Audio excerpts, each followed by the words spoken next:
coming through. Okay. It says we are live. So welcome to anybody who might be watching this on the replay. Just gonna take a quick moment to make sure the audio is coming through. There we go. I am here with the one, the only Godziel. Godziel, how are you doing, sir? I'm good. It's a nice Wednesday night here, waiting for the validator notes to drop. Yeah. Um, It's had a almost good day. it's almost midnight for you, right? So you must be so hyped if you're gonna stay up until midnight to see what happens, huh? Yeah. I was thinking about it, and I thought that previously we did the countdown to Waka as well. So I thought Mhm. maybe hit you up in Discord and see if you're gonna do a stream tonight, and I would just jump on if you were. You know the funny thing is that I was not originally planning on it, but then my schedule got swapped today and Mhm. tomorrow, so I was like, oh, this actually works out perfectly because I was planning to just like be reading the math chat and watching it from my phone because I would have been running around today, but Mm. thankfully it worked out. So here we are. We get to do kind of round two. I think you and I got to saw the craziness of the Waka sale, Yep. so that was Yep. That that was a was lot of fun. fun. So we'll see if today brings the same kind of hype. I want to throw a shout out to Ivan and Justin, who are both hanging out in the comments, and looks like we got a couple more folks in here. So Oh. before we let's see. Let me go ahead and load this up so that we can have a live kind of countdown that's happening here. Is that Ooh. is that Great. is that counting down appropriately or no? There it is. Okay, cool. Yeah. So, I want to ask you final thoughts. We got less than 1 hour. Where do you see this going? How far do you think we're gonna go in terms of like tranches? And yeah, I mean, not really a prediction, but just your best guesstimate on what you expect Mhm. from here. Less than 1,000 notes in the first 24 hours. Less than 1,000 notes, so we won't even make it through the pre-sale. That's my guess. Godzilla, you know why? This is why you and I get along so well, because I was about to be very bearish as well. I was about to say that You my god. Uh-huh. I think it's all hype. I think it's all hype, and you're gonna have a couple of folks who go in and buy a lot. Now, Matt did mention that there's gonna be potential like investors in the millions of dollars that could come in and throw things off. But we were hearing the same things. So I Mhm. got a lot of crap about this on one of my previous videos because I was comparing it to the Chaos Legion sale. And I Mhm. was just like, yeah, we Mhm. heard a lot of people that were planning to come in and buy buy Yeah. buy packs and they didn't, right? So I don't know. With nodes, let's see, what would $1 million be in terms of nodes if they're costing what? 500. 500 notes. One note is about 2K Oh, okay, approx. yeah. One node is about 2K. Oh yeah, you're right. Yeah. So that's just Mm. 500. So that wouldn't Mhm. eat up the entire thing. So it would be, well, here's the tough thing. And sorry, I Mhm. totally cut you off, but that's because I agree with you. But the tough thing for me to see is if it ends up being somewhat deflating for the community to not see nodes as hyped. In the same way that everybody expected Chaos Legion packs to sell out, and when they didn't, everyone's just like, "Oh, this game sucks. It's dying." You know what I mean? Mhm. But I just want to level set expectations here. So please continue whatever your thoughts were on how this is going to go. Mm, I would say that even if it doesn't sell out for pre-sale, I don't think it shows any bearish sentiment in the market, because I feel that a note on its own is very niche, and to be in a layman, like to a layman like me, I Mm-hmm. would think that the note has nothing to do with the gameplay. It has to do with the game, Splinterlands, but it Yeah. doesn't have anything to do with the gameplay. So as a gamer, I would just stand by the side and say, "Oh, that's cool," but not for me. Yep. Yeah. So I would expect the take up rate or the interest in nodes to be lesser than Waka. Mm-hmm. And I think people are now more cautious in terms of like this such special items where after all, the item might not meet the initial hype or the expectation, in a sense that it kind of the team not might have under delivered the hype, and the hype Hmm. may not have come from the team itself, but rather the players who are interested overhyping. Yeah. Yeah, and I think it's like a common phenomenon where this kind of special promo items, expensive luxuries in the game, uh, Hmm. is something affordable to the richer players, to the OGs, to the maths. But it's easy for people in that group to think that everyone else is as interested or as well off or as Hmm. ready to invest. So that may give some kind of false expectation to the demand, which we will see in 50 minutes time to Yeah. see what's true and what's not. How about you? Well, I mean, I agree with a lot of what you just said. My only pushback would be that the Waka sale, the Waka demand, I think was completely different. I think Mm, it was the same kind of group of like Mavs, but it was a lot of other players that wanted to get in on it. Whereas nodes, as you said perfectly, they have zero to do with the actual gameplay, right? So players like myself have zero interest in nodes, right? From a gameplay perspective. And actually, I wasn't planning on getting into a node at all until my guild was like, well, we're gonna do shares, right? You can buy X amount percentage, and I was like, okay, I can do that. I don't have to manage it. I don't have to run it. I just want to play this game. You know what I mean? From an investment standpoint, I'm still not sold that the opportunity cost is as good right now. mm, So it's just one of those things where I just wasn't so like invested in like getting it. But there are people out there, I believe, who probably don't care about this game that yep. are willing to throw down on nodes after seeing what happened in Gala, right?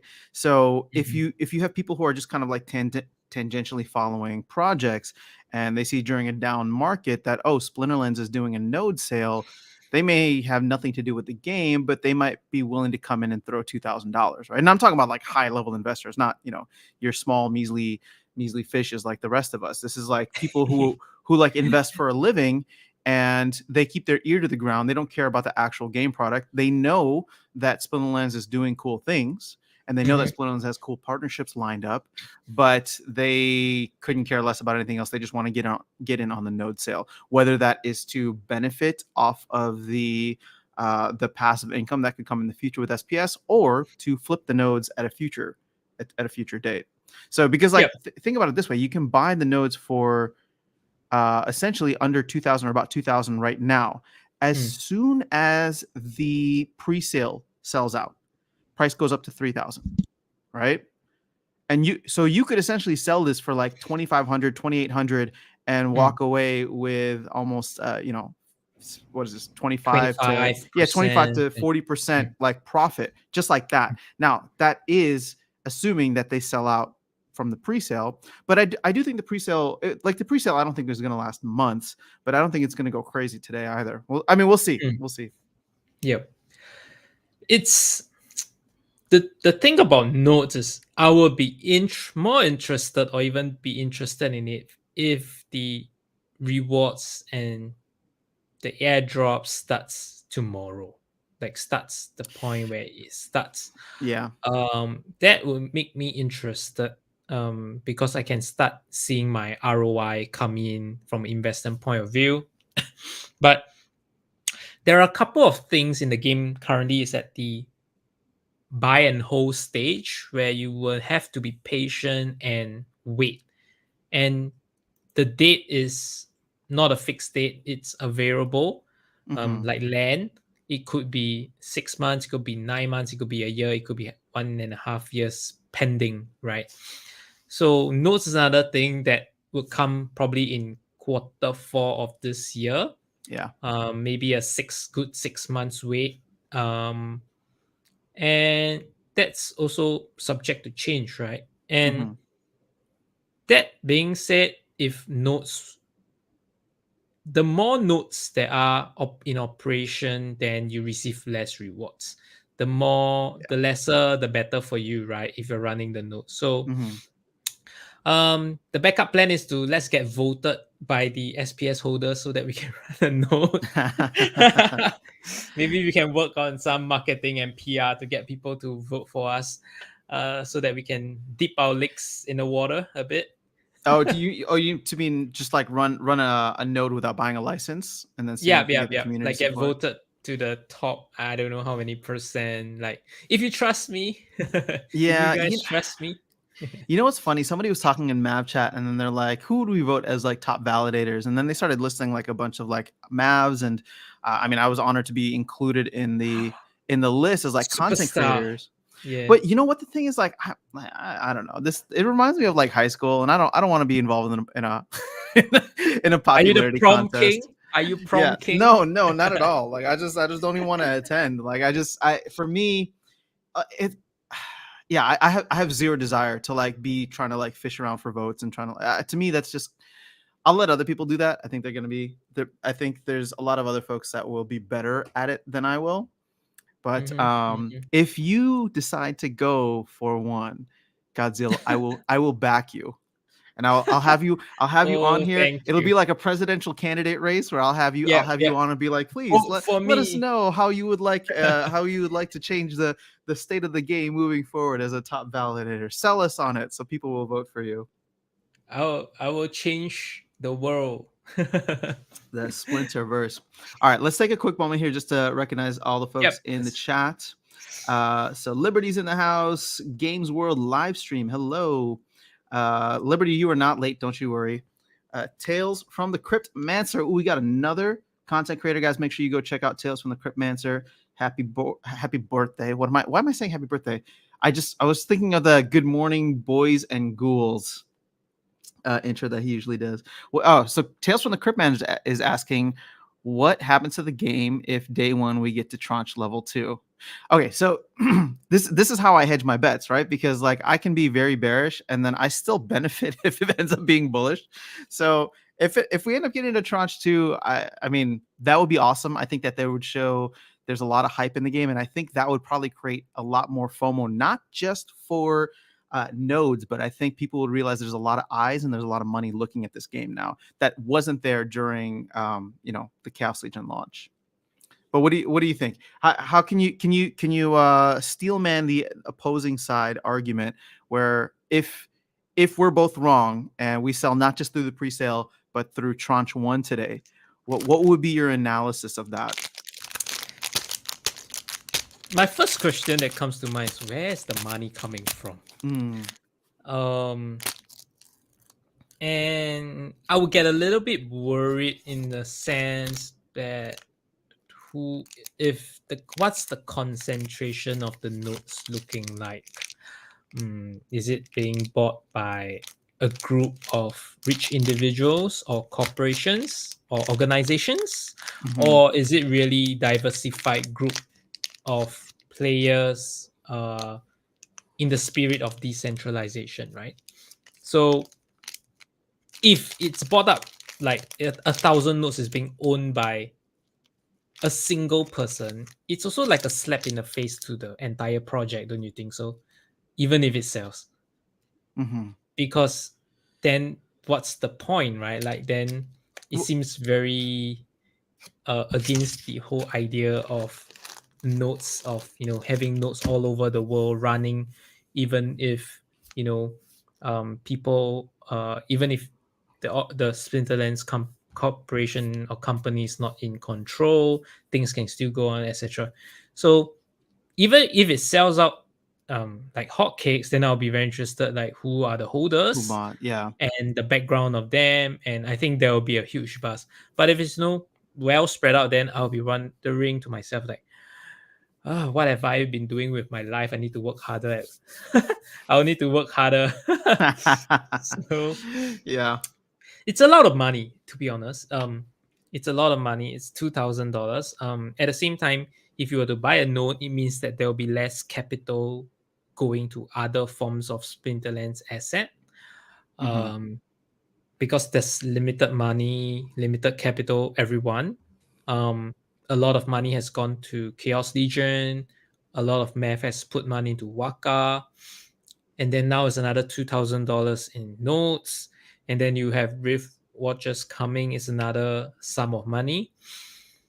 So because of this couple of launches that cost quite a bit of money, I think the demand is going to wean off. It's going to taper down, um, because yeah, it's just quite a big sum of money Yeah. within like 5 months, 6 months, 5 months. Hmm. So uh,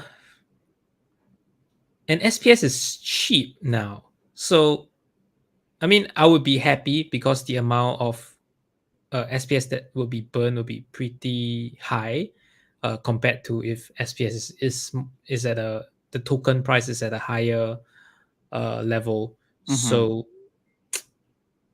I'm very interested to know what will the sale look like. That's why I'm up. Yeah. All right, hold on. Let me just catch up on a couple more of the comments, and then I do want to respond to that. So, Fun for All's in the house. Tales from the Cryptmancer doesn't mind everyone sleepwalking. They want more nodes and more SPS. Let's see, Ivan. I feel like some people might be so bullish on SPS they don't want to let go just yet. That's another great point. Sean Michael, I haven't chatted with you in a bit. Hope you're doing well. Games World Livestream is planning to get a node. All right, so there's one down, so there's 999 left. Godziel. Right. I think my guild is planning to go for two, maybe three, but so we'll say we're at All 997 right, now. four. I got it. Four. Ben Holiday saying, "Spoken like a true politician, Godziel. Look, you got a future in this. You got a future in running a node." Amela's in the house. Oh, Godziel's offering. Oh, gummy bears for anyone. We'll vote for food. I'll sell my vote for Haribo's. Wibble's in the house. What's going on, Wibble? What's going on, Tilly Tots? Tilly Tots saying, I think the vote of SPS is a thing to look out for if a bunch of whales agree on. So that's what's going to affect the game, not just how many sell. So, okay, here's my thoughts on the sale. If it ends up selling out quickly and it goes to a lot of investors, right? So I was kind of prefacing this before, and then you kind of expanded upon like who, it depends on who it goes to. This reminds me of this reminds me of like the private investor sale from early on. Many of those folks who bought into SPS under 2 cents and then got it distributed to them, they probably didn't care about what was happening in the game, which is why every month they kept dumping SPS. So once again, if you end up with a bunch of people who come in looking at this as an investment and the primary governance token is what they're getting paid out in, and not just that, but in vouchers, if they have like no need for this stuff and they just want to be cashing out, getting an ROI on their investment every month, that would be massive headwinds for both SPS and vouchers to really go up in price in the long term, because we'd be fighting that. See, everybody's excited the private sale is over and that the airdrop is done, but we're going to be fighting, people liquidating their SPS from the validators for 65 months. Granted, it's not nearly as high, right? I think it's 3 point something million per month. So it's not as crazy as the airdrop or as crazy as the private sale investors, but it would be there as this like consistent down pressure. Although that combined with like rank battle rewards and some other areas, I don't know. What do you think? Yeah, I think you've raised a very valid point where, when the airdrop starts, it could also signal another era of selling off, right? Because people who own the nodes would want to recoup some of their investment. And at a point of time, people will start selling their vouchers, people could start selling the SPS and flood the market with more supply. And at a point of time, we could look back and then say, oh my God, this airdrop idea was totally bullshit. So to me, it is a concern, but it is a less of a concern if the game grows with more players. So yeah, as long as the number of players grow, then I think things can balance out. But if the player growth is stagnant, that I'll be more concerned about that, because that will impact the entire economy. Yeah, but SPS it's a just went up to 11 problem. cents, by the way. Is it time to sell? Sorry. Okay. Yeah. I just wanted to share that. Yeah. So I think it's a problem. I wouldn't necessarily see it as a problem, but it's just something that everyone has to be aware of and not just cry foul when things happen in 6 months' time. So yeah, I think it's funny, right? When things are well, people support it, but when the consequences come after, then people backtrack and just Yeah. you know, flames the entire dev team, entire leadership team. So um but I think it's a good start. I think it's a for like, you know, in terms of like crypto gaming, we are leading the front for a lot of such innovations. Hmm. So it's a good step to put us out into the market, put us in the news. And but the thing is that the danger is that if we screw up, then it will be all over the news as well. Yeah. Because there is no one else to look at to say that, oh, he did it first, or like because you are the one leading it. um it's easy to make mistakes because you do not have someone else to learn from. I mean, for the notes, maybe Gala, but that's all you have, right? There's no like real proven track record to reference to help you build upon or improve upon. um Perhaps others will learn from us. Like even what Agro said during the town hall, right? We hope to build something such that people can just copy and paste for their own game in the future. So uh I'm Yeah. excited. Yeah. Oh, And let's you mentioned Gala. Do you know much about the project? Have you like done any research at all?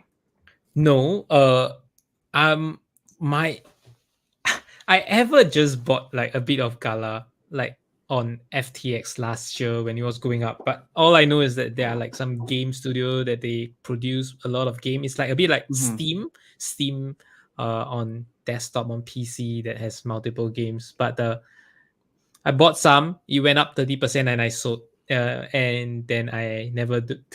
Never bought I've again. never followed up with Gala. Do you know much? You can share with me if you do. No, I don't. So that's what I was curious about. If anybody in the comments is aware of how the Gala tokenomics work, and I'm more That's quite curious on what, tragic. huh? The What? graph is quite tragic. I know, but I'm more curious on like what the utility of the token is, right? Because if we're going to try and compare nodes with Gala to nodes with Splinterlands, then the Gala token, which is what's paid out, is going to be similar to SPS. So we know the limited utility that SPS has right now. Mhm, I'm curious if Gala has any major utility, because if not, this chart makes sense to me, right? You mm, sell nodes and then everybody gets it. They look at it as passive income, and then they go pay their rent with it by selling out of the Gala token, and you get a yep, chart that looks just like that. sounds about right. So, again, like, I don't know. The thing with SPS to me is like, it's only like until they can put more utility and value to it, it's just not going to go up. This is like short-term utility. Rift Watchers is short-term utility, and we saw short-term utility back when Chaos Legion was first announced, Mm, and that pumped the market a ton. But there was also way less SPS out in the market at that yep. time. So if people think that we're going to be like jumping up in price, I don't know. I just don't see it. I mean, don't get me wrong. I hold a very nice bag of SPS, and I'll be happy for that thing to jump to $1 or $10. But I just try to be like realistic about where we're gonna go in the short to medium term, because again, I don't know what happens over the summer. Mm, I think the summer could still be really exciting for Splinterlands, because this will not be implemented until like Q3, probably late Q3 at the very earliest. And I yep. think what we're going to get is we're going to get the end of the airdrop, and we're going to get Rift Watchers both coming in around the same time towards the end of the summer. Mm, And with small amount of SPS being burned with this, as well as slowing down dilution, if they provide some other updates in the future for like staking SPS, then mhm. we could see a nice bump in price. But I don't know how big of a bump that ends up looking like. Mm, yeah.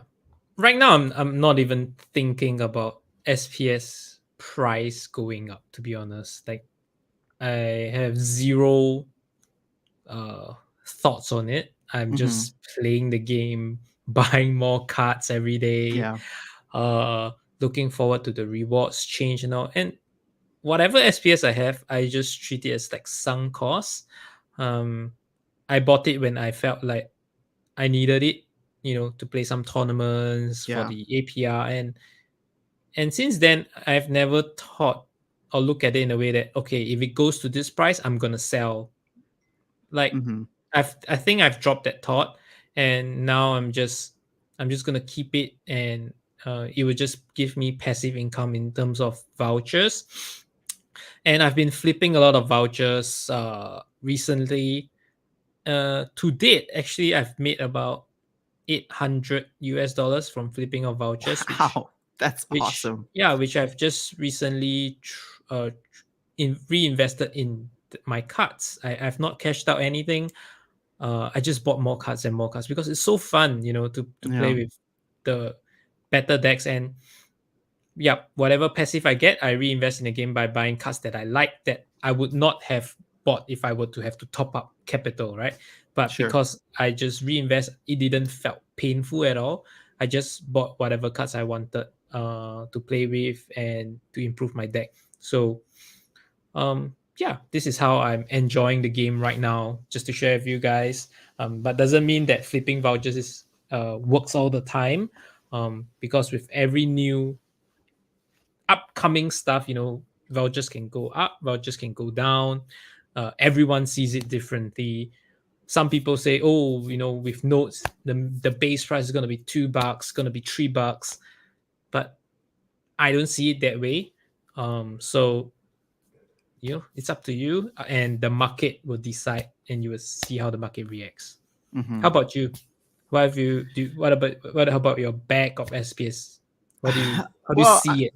so I mean, I'm just stacking and holding for the long term. I think if we were to hit $1 again, I'd probably liquidate some. But again, it's more like if if SPS were to hit $1 again, there'd be some crazy things happening across the rest of the market, right? Like for SPS to hit $1 again, I also feel like all of the like the common rewards cards that are like going for a penny or 2 pennies right now, those are probably going to 10x over that time as well. Yep. Like it's going to be there's going to be like a wide kind of effect on the market. So you're absolutely right. Like I don't think about SPS in that way because I'm not looking to get rid of it. I do view the vouchers as, like you said, passive income, and I take the vouchers and sell them to either buy more SPS. Actually, I split it. I buy some SPS and I buy some cards to level up my deck. Hmm. So just I'm like dollar cost averaging out of vouchers and dollar cost averaging into cards. And so, yeah, to me, we kind of lose the aspect of the game just talking about all the stuff with SPS. But there's Yeah. just two they're two like completely different elements. And Tilly Tots said something earlier here, just Mm. to catch up on the chat. But like I think the vote for SPS is a thing to look out for if a bunch of whales agree or whatever. But they're saying whatever happens, it's not going to affect the game, right? It's like the game will still stay the same, and that's what I'm bullish on. Like I think the game, and separate from the validator nodes, separate from SPS price going up or down, separate from the burns, whatever. Like the ranked rewards update, I think is going to be the real thing that could drive a ton of interest into the game if all of a Yep. sudden the new player experience is way better. Yes, I'd agree. And we For sh- already see some DEC rewards movement, right? Just oh within a yeah, couple should of. we talk Yeah, we about should that? talk about it. It's like Yes, we it's like should. three x for me, which is crazy. It's Yes, it's 3x for me as well. In the past, I used to get about 7 or 8 DEC a game in Go 1. Now I'm getting 21. Yeah, it's about 3x So for me. let's see. I want to go back to this, and I'll share with you. Okay, most recent battle here. Check this out. Um, Brave Tofu. Brave Tofu. So I got 26. My ECR is 42%. So I should be getting over Wow. 50, which is crazy. I do have a small win streak. I do have gold cards and Very beta slight cards. bonuses, and wow, that's Yeah, so slight crazy. bonuses, but still, like That's that insane. that should be That's a lot What more. rating are you at? Three, Uh, 4. Oh, 30, wow. 34. Yeah. Diamond 1. Wow, that's sick. Diamond 1. I can't get there by myself, so So so you were saying if at 100 ECR you should be getting like over 50. 50. 50 And for DEC. gold 1 you will be getting about 23, 24. So it's about half. So gold 1 and diamond 1 is half in terms You of know, rank. that makes sense because the token multiplier between gold and diamond is 8x and 16x. So Yeah, I guess yeah. that sounds It about makes right. I know we're yeah, not sounds looking at about right. apples to apples, but man, Sounds that about right. That is logical. Like a yeah. good wow. Diamond. So imagine like champion can start earning probably. I wonder if people in champion are earning more than 100. Oh, you know what? 100 We can check bulldogs. this. Let's let's go check. You want to check Bulldog? I was just gonna go to the leaderboard and see who's at the top. I've never heard of this person. Oh, I look at just want this. to ask the the chat, how are you guys taking in the new, the starter cards nerf? Anyone here affected, and have you started buying cards, or you're still waiting? What do you guys think? And what course of action do you think you should do, or you have questions, you can just ask here as well. Yes, please. And we'll catch up. We'll catch up on some of the comments too. All right. So this is the last champion battle they had 2 hours ago. This is the top of the leaderboard in champion. Wow, they're only getting 17%. Oh my gosh, but look at their ECR. ECR is under 10%. So you multiply by 10. Yeah, so you can 10x. That's Yeah. 100, almost 200 Yeah. DEC. Well, we'll just say because there's a win streak bonus in there and a guild bonus. We'll give So it to him. I mean, even like 150 DEC Yep. per win. Oh man, this is really exciting. That I think this is a perfect update to solve the bot situation, or at least the bots kind of like farming DEC in the way that they were. All right, 23 minutes. All right, let's catch up on some of the other chat. That's cool. Cahill's in the house. I Jeffel Bridge is gonna get a node too. Oh, Dominic's here. Dominic's saying Wagbo. We're all gonna be okay. Dominic, I just watched the video. Did you get an OK Bear NFT? Only thing I know about Gal is if you hold up certain amounts in your wallet, it powers up your account so you can use more NFTs. That's the only. I heard Townstar is not that great, but then again, I haven't really looked. Renee's in the house. What's going on, Renee? Ben Holiday saying GG's is it's gonna be a good game, but Gala just way expensive for NFTs. Your friend is in the house, or your fiend is in the house. What's going on? My DC per game went up 12 to 42, so over 3x for me as well. Oh, see, it's pretty good. High turbo's going for a node. I don't know what our count is at, but I think we're down to like 995. Maybe the 980s. We'll see. I think I saw aggroed in the comments or in the map chat yesterday saying he was going to go for between 40 to 50. But he's a founder of the game, so I guess that makes sense. All right, Renee, I'm slowly but surely buying up as many rewards commons as I can. I don't see them staying under 5 cents for long.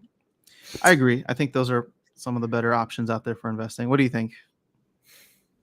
I'm just going to be the bad guy here and say, I'm not a believer of buying up reward cards. Okay. To me, rewards cards are just meant to be played. So you earn them and you add on with those you buy to bring it to the level that you want to play. But I don't see reward cards as cards to be flipped. Just because the supply is just so great. And it's just a hassle to me. The time taken and the opportunity cost where, how many do you have to buy to make $1 or $10? How many do you have to buy? How many do you have to sell? My resource credits is limited and it's just too much work. Yeah. So if I have to buy 1,000 to sell 1,000 to earn $100, that's just too much time for me. I feel that there are better opportunities out there with lower risk than rewards cards. So just like for example, yesterday I bought like 5 living lavas for $6 and 50 cents each, and I just sold like them for like $11. Oh, nice. It's So almost a clean 2x. yeah, just within what 12 hours or so, almost. I wouldn't say 2x, maybe 30-35% just by clicking a few buttons, and I just have to sell like 5 cards. So I feel that there are opportunities lying out where if you can spot them, just make little wins like that. I don't like to go like 1,000 cards, 100 cards, because Yeah, you're locking in a lot of money, and to get out, it takes a lot of time. And the thing in Splinterland is cards don't sell that fast. Cards are not as liquid as as a lot of other assets in the game. So it takes time to sell, and you always have the problem where people lowball, like keep cutting the price, and you get annoyed by it. So I would say be careful if you want to invest in reward cards. Um, so yeah, but personal preference. that's fair. I mean, I think for a lot of folks, seeing cards that cheap, the idea is like, oh, I can own a ton of them, right? So if the cards are going for like 2 cents or less, you put $1 in, you own 50 of these cards, and then if the cards ever go up to $1 themselves, that's a 50x, right? And so Mhm. people can potentially experience a 50x with small amounts of money and Yep. easy liquidity, right? Because you bought 5 living lavas where somebody would have been able to buy maybe 100 Pelacor Yep. mercenaries or however many, what I'm saying. Yep. So The leveraging kicks in if you yeah, buy something that's much of a smaller unit value. You get the leverage effect. But if you get stuck, then you're just stuck with lots of them. So yeah, there's exactly. always a risk and reward trade-off. Um, you gotta consider it, and if you think it's worth it, then yeah, go ahead. Yeah. I mean, I wouldn't say that it's a terrible um I wouldn't say that it's a terrible investment. In fact, like I've been, well, let me put it this way. I haven't necessarily been buying a ton of them for that reason, but I have been buying or I haven't been selling, right? So like it just, Mm. even though I've now maxed out my cards, I to me look at this and say like, okay, well, I got this card that's worth like a penny now. If it were to, I don't think it's going to do a 50x and go to $1. I mean, there might be some cards that end up doing that, but I think Yep. that's something that would take years at this point, not months. But if they do go out of print, and if the player base grows steadily over the next like 6 months through the end of the year, then there are certain cards that I think are important for the meta that would potentially do like an easy 5 to 10x. And so I think as part of the game, I will, like I said, not sell them now because there's no point in selling them now, and just wait until they go up a little bit higher in value once they're out of print. And then like that, this is me kind of future planning, like, okay, I'm just going to hang on to these extra ones, and then I'll sell them when I'm trying to level up my Rift Watchers deck. You know what I mean? Like if they're out by then, or my Rebellion deck when that comes Yep. out. I think like the Go foil cards are something that everyone can look at. There's definitely potential, especially with high rewards coming in. Mm-hmm. I think gold foils will get snapped up pretty quickly, especially since they are already leveled. If you're going to play in bronze or silver, especially silver, then you get it at level 3, level 2, and you can play immediately to boost your bonuses. So Mm-hmm. gold foils, I think, is like a once to watch for me. I think if the rewards does increase and stabilize there, then I can see gold foils selling like hotcakes. Um, and I was thinking like, in all of this, right? Like what would actually go up and what would actually go down? And something that came to my mind suddenly was like, you know what? Like actually I think like the gold foil legendary fiends are actually something that I would really seriously consider getting to buy and play with, because every game with them is I almost put one in every of my game, Yeah, I agree. and that's like 10% locked in, right? 10% bonus locked in. Mm-hmm. So I think the go for legendaries fiends is something interesting. There's something interesting about it that But it's definitely a play for only players that really have extra cash, because each fin is like 70, 80, $90, and you're just gonna buy and put it there for maybe a 10, 20, $30 gain. Then that's the ROI isn't that great, right? But yeah, so just something that I thought the other day, and I was like, maybe I should buy some to Yeah. play in general, just to play with it. Mhm. Yeah, to boost I, my I'm bonuses. I mean, I think those are one of the most widely used cards out there. So just because they come in handy in so many different situations. So let's see. The most expensive fiend is what, $92. Least expensive is going to run you about 75 for a Yeah, death team. yeah. Oh, did you guys just buy up some of it? It wasn't that expensive this morning. Somebody's front running you. All right, let's see here. So your fiend is in the house. We already chatted with Renee. So same with Diamond. Liberty's getting a ton more. High Turbo's going for a node. Let's see. Harris is in the house. Butter's in the house. What's going on, guys? Kim Reacts is saying they're seeing a lot of players selling their extra accounts. Since it'd be harder to grind multiple accounts. I think we kind of expected that. It'll be interesting to see how the bots end up handling it. But Ben's pulling some good stuff in gold. Joseph, good morning. Oh, Renee's saying they used to buy 3-cent creeping oozes, and I don't know what the price is now, but aren't they over $1? Ben likes your hot take. It looks like some folks here traded a gold foil Harklaw earlier today. Proud owner of 15K BCX of rewards cards. All right, Ivan, that's pretty awesome. Whale, whale alert, I want whale. I do want to start. So I think Luke plays to earn. Doesn't he have like the Lion's Den or something? He's Yeah. trying to buy. So I was like, oh, that's a cool concept. Like I want to buy. I want to like, Matt Clark is another one who bought all those flesh golems, and I was like, oh, it'd be kind of fun to like buy like a ton of cards in the future of like a single type just to like have them. So I've been trying to figure out which card that would be for me. I Oh, think are you gonna choose one to be like your mascot or the ambassador of After Sound to represent you? oh, I wasn't even thinking along that. I was just thinking of a card that I would like to play with. Um, I think I like the Pellicor Mercenary, but we'll see. Right. Gold foil commons and rares are useful to get more DEC. Absolutely. So Kimreax says, I think it still boils down to the utility of the card, how much of a meta card it is, even if it's just a reward card.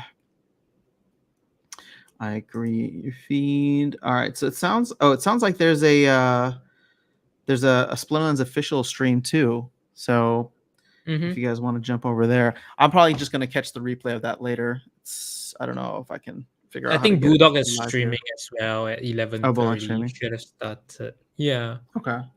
I think they did it. They did it previously also for like Chaos Legion launch Yeah, and I remember the Chaos Legion launch stream, but I'd rather be here with you, Godziel, chatting about it and watching it live. I'll go back and watch them later. yeah. Vince is going for 2. Kevin saying good luck. Icy Flow, buy first, give recommendations after. I've been front run too much. Icy Flow, I try to avoid. The last thing I want is to be accused of pumping and dumping the market. I'm already getting comments like that in some of my videos, but I'm just like look at my account. Like I'm not. I talk about stuff before I even like buy it, or like I talked about all of the life cards that I thought would get a buff, and then someone like commented on there, and I'm just like, yeah, okay. I mean, I talked about it, but I didn't buy a single one of these cards. You can go check my my transaction history. And no, I don't have any secret fake accounts. I don't have time for that. I'm just too lazy. No, I have like a secret life card that have been eyeing for. I will Yeah. share it with you after the show.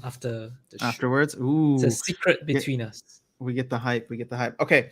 What we're gonna do, we got 10 minutes left here, and I wanna make this a little bit interesting. So when we get down to about 5 minutes, I want everybody to think hard on what their prediction is, and whoever gets the closest. Wait, so we have to set the parameters. How long are you good to stream afterwards? Yep. No. Anytime. Okay. So I want to know how many are going to sell out in the first 30 minutes. Okay. Sounds So starting in like 40-ish minutes from now, and we'll take a bunch of different comments, or we'll take a bunch of different predictions from folks, and the winner I'll send a Chaos Legion pack or something like that. Whoever is the closest. So it's got to be at 30 minutes, and if you're willing to stream, I think we'll stay on at least 30 minutes after the sale. So we'll call it here once we get to exactly, for me it'll be 11:30. So guys, get your predictions ready. Can I Laps is predict? saying, oh yeah, you can definitely predict. Laps is saying there's no stream, just a voice channel on Discord. Okay, cool. Splinterlands Jerio, I have Steppen. I got a code, but I haven't bought an NFT yet. I'm thinking about doing it soon. Saucy J knows about my shadow account. Oh, Saucy J, I can't tell you any more about it. I wasn't able to get money for, what is this? Oh, I've been saying I wasn't able to get money for a node. It's all good, Ahmed. You know what? I think you're gonna be okay. I think we're still gonna have some on sale for you next week. You might have to pay a little bit more if the pre-sale does sell out, but with where Godziel is predicting things to go, we're not even gonna make it halfway, or we're gonna make it very, only halfway through. All right, so people are already throwing in their predictions. Okay, that's fine. So if you want to throw in your predictions now, how many nodes do you think we will sell in the first 30 minutes? So we are about just about 8.5 minutes away from the beginning of the sale, and we'll have a little countdown counter. We won't have a countdown counter. I'll just let you guys know when we end up looking at the final amount sold. I hope they show it here. They should, right? I think they should. Okay, should. if they don't, I believe in the UX UI team. yeah, I would hope that they show it. Like, I hope it doesn't just like show like buy sold one. out. Yeah, well, no, not sold out, but like if it just says buy pre-sale and then it doesn't say how many are remaining in pre-sale and then automatically switches to a new price when you go higher. So, wow, someone thinks that we're gonna sell 4,000 Tommy Lee's, thinking 4,800. Hopium, smoking hopium. Okay. This is gonna be fun and incredibly annoying to go back through these comments to find out who got it right. I should have done. Do we have time to set up a Google form? That'd be so much easier. How much time do we have? Okay, hold on. I'm gonna see if we can use technology to our advantage.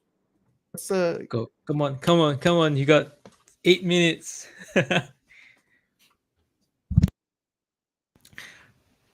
Right after someone's gonna buy 10,000 just to make you guys lose.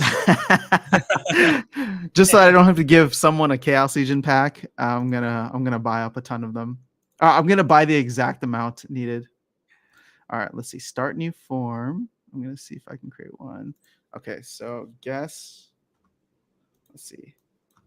Guess how many nodes sold in first.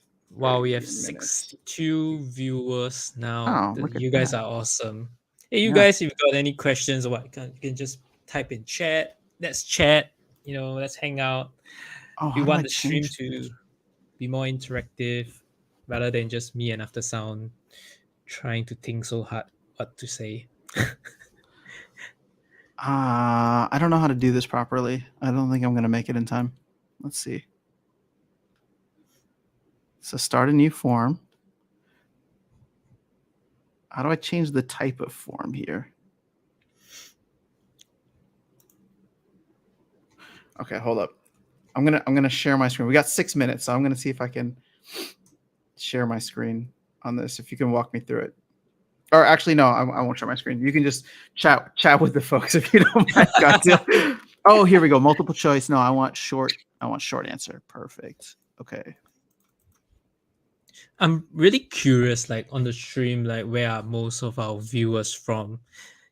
Do you mind like just sharing, commenting where you guys are mainly from? I would just want to know like what's the spread, like the geographical spread, and how diversified the viewers of Splinterlands content is. Brazil, oh my god, that's awesome. Haven't been there, but wow.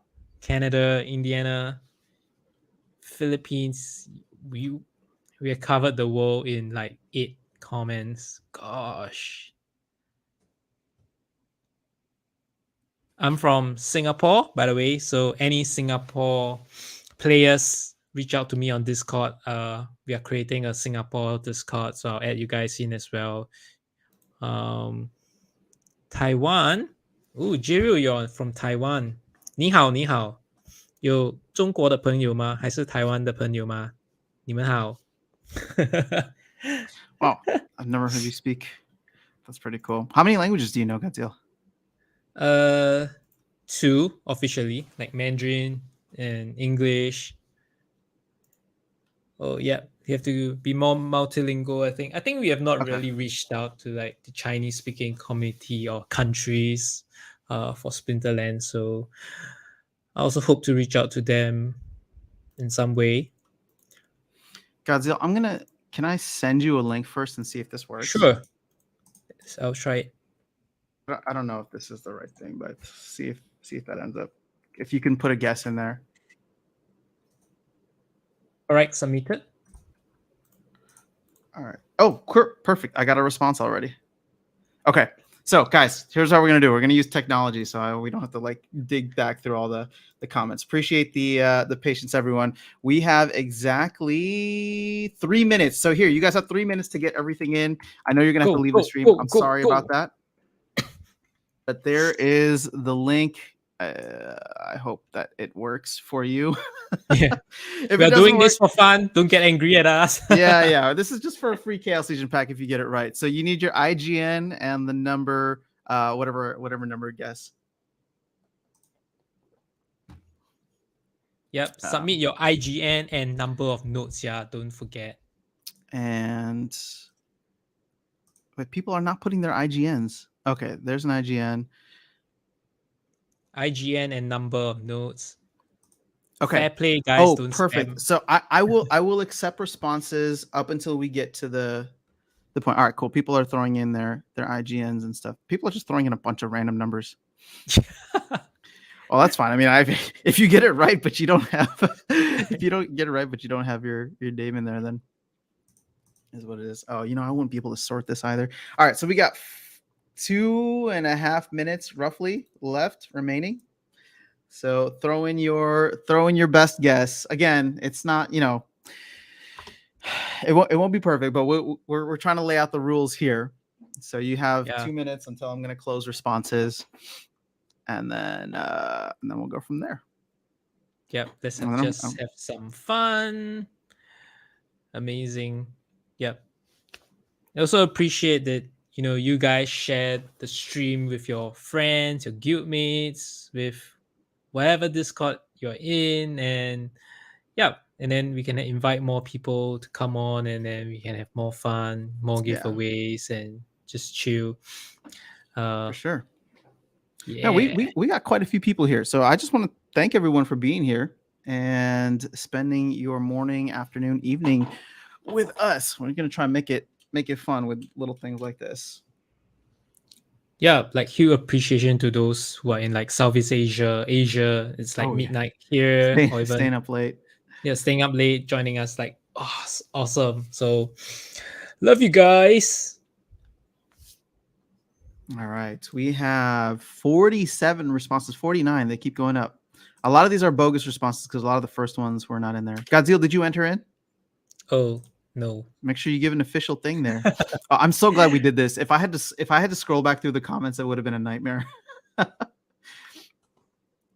Mom lives in Singapore. Oh wait, I want to see the answers to your questions. So we got Michigan, Austria, UK, California, Taiwan, Philippines. Let's go Philippines. Oh, multiple Philippines, multiple UK. Colorado's in the house.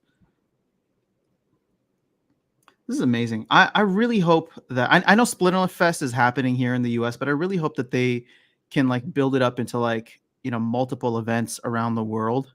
And not that I'll be able to go to all of them, but I will try. that'd be a great reason to go travel. Yeah. All right. I think like the other countries. Oh, 30 seconds. Come on. 30 seconds remaining. Time, guy. Let's crash the page so that I put 0. All right. I'm excited. You put 0. I put 0, and then I'm gonna crash the site for 30 minutes. I'm gonna have to dig through some of the responses, but we're gonna have 30 minutes after this goes live. So Yeah, yeah. 10, 9. I'm gonna stop responses. 8, 7, 6, 5, 4, 3, 2, 1, and I am no longer accepting responses. And let's see what happens here. So validator license presale. Oh, here we go. 2,000 licenses remaining. This is great. All right. I think we need to just keep on refreshing, right? Like we did. Remember we refreshed Yep. like 5 times with Waka and it just kept Yeah. going down and down and down. All right. 100 gone. Oh my gosh. 100 gone already. 170 And gone. wow. Almost was 220 gone? 230 gone. I 360 gone. I know I need to fight a brawl. Please stop 400 reminding me. I'll do gone. it after this. 400 gone already for you? 500 Oh, gone. 550 gone for me. Oh no. Oh no, I'm out. I think we're gonna blow past 600. 600 gone. Wow, you guys are some rich.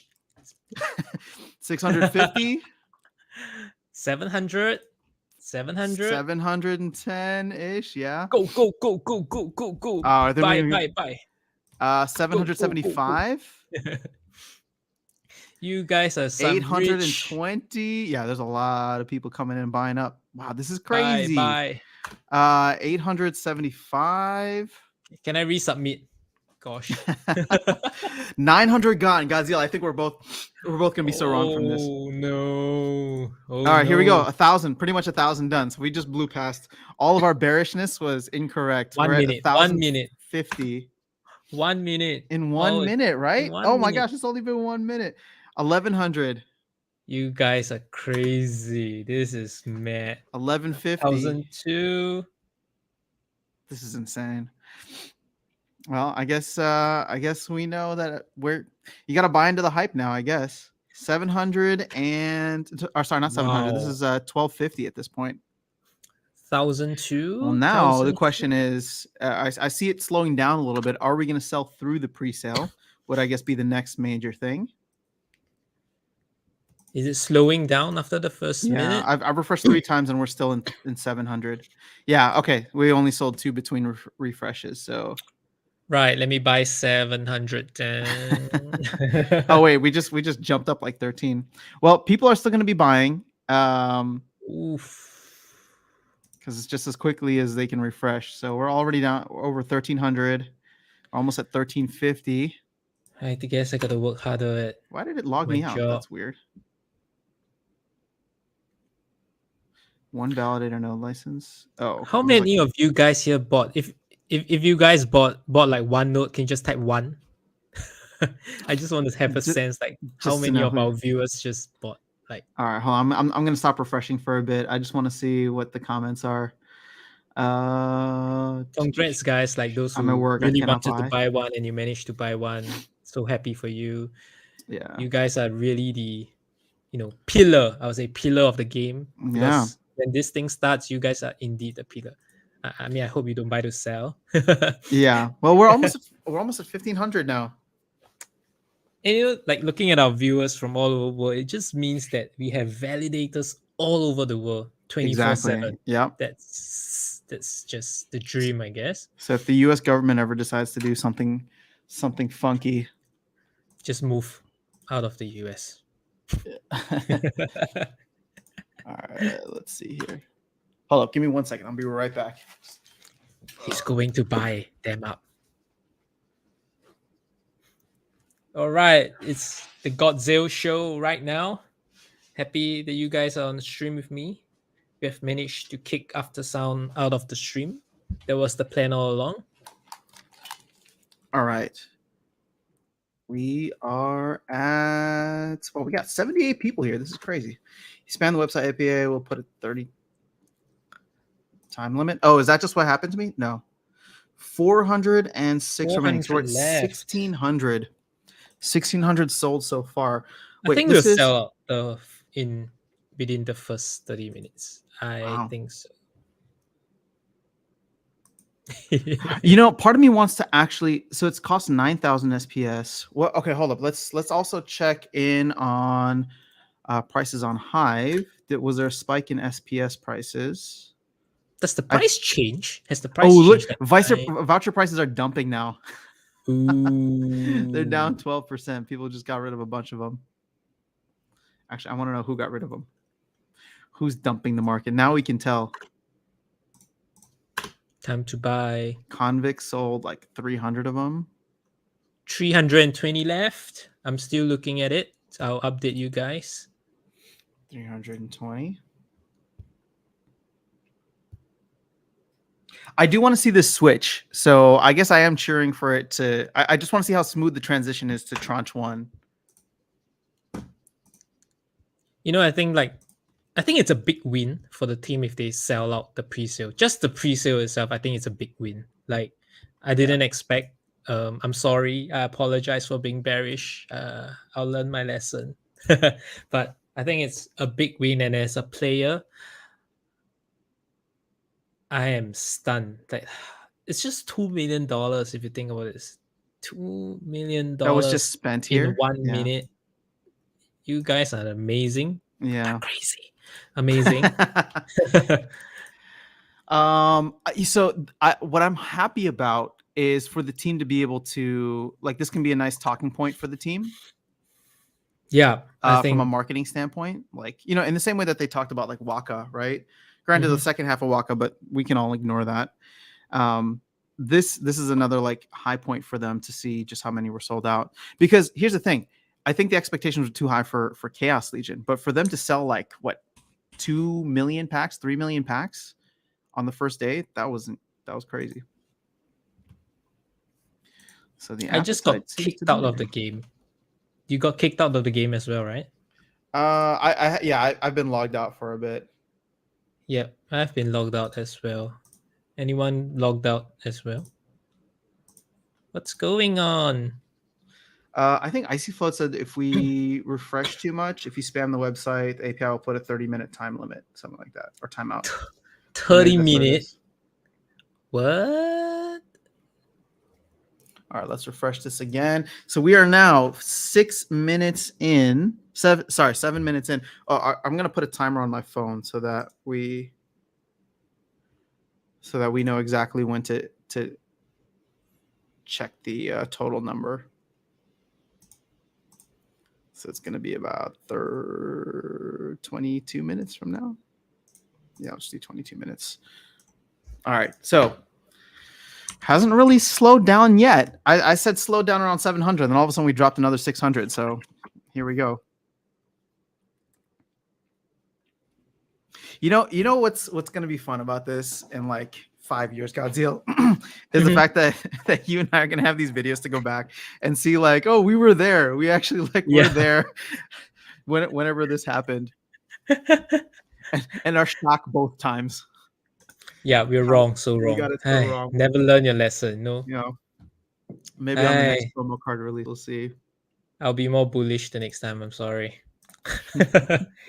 No, this is why you and I get along. We gotta do this again. Oh, Rift Watchers. Yeah, Rift Watchers sounds good. All right, we still haven't sold out of the pre-sale yet. I'm showing 123 remaining, but that is pretty good. 1,900 nodes sold in less than 10 minutes. Yeah, 11:08 for me. Come on, 100 more. Come on, guys, buy it up. Brave Tofu, what's going on? GG's Brave Tofu. I recognize your name because I played you earlier. 2,000. Hold on, 2,000 notes sold, meaning it's $4 million approximate. Right. But you have to keep in mind, a lot of people got vouchers when they were maybe like $1, right? People were scooping up vouchers then. So I think it'll be more interesting to see. Okay, I actually just want to see voucher prices jump to $3. It won't. I know it won't, but like that should be the new floor. Nope, I don't think that's how a floor works. Soft floor. Yes. I mean, because that's going to be a great arbitrage then, right? People can come in and just buy vouchers whenever it's they're the under same $3. theory as like the bonus packs for Chaos Legion, right? Like it's supposed to have a soft floor of $4, right? No, with the bonus, it's a ceiling of $4. You can redeem a voucher for one pack. Yeah, right? that's why like nobody would ever pay more than $4 for a voucher. So it's a soft ceiling, not a soft floor.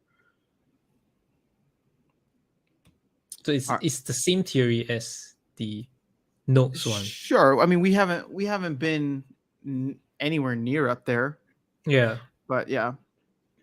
All right, 38 licenses 38. remaining. I want to see the page change. Yeah, me too. 29. All right. 29.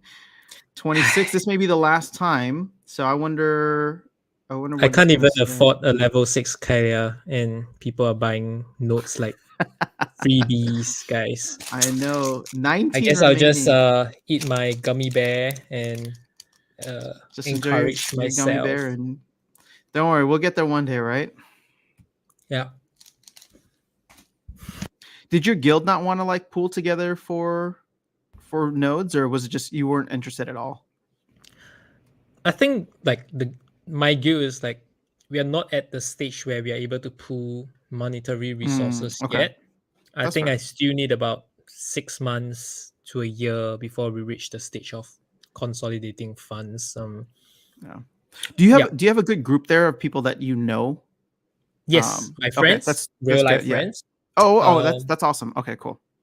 yeah, Like but I I've think gotten to know the people in the guild somewhat better, which has been great. All right, there's two remaining. Um, and we are in tranche one. Congratulations. I'm showing 11 here. So within 11 minutes, we made it into tranche one. Congratulations come on, to 3,000 to go. Let's go. congratulations to the Splinterlands team. This is Yeah. great. They sold out of the pre-sale within like almost 10 minutes. That's incredible. And then so now this changed. So now you can buy multiple nodes and you can redeem your vouchers, which right now are an incredible deal.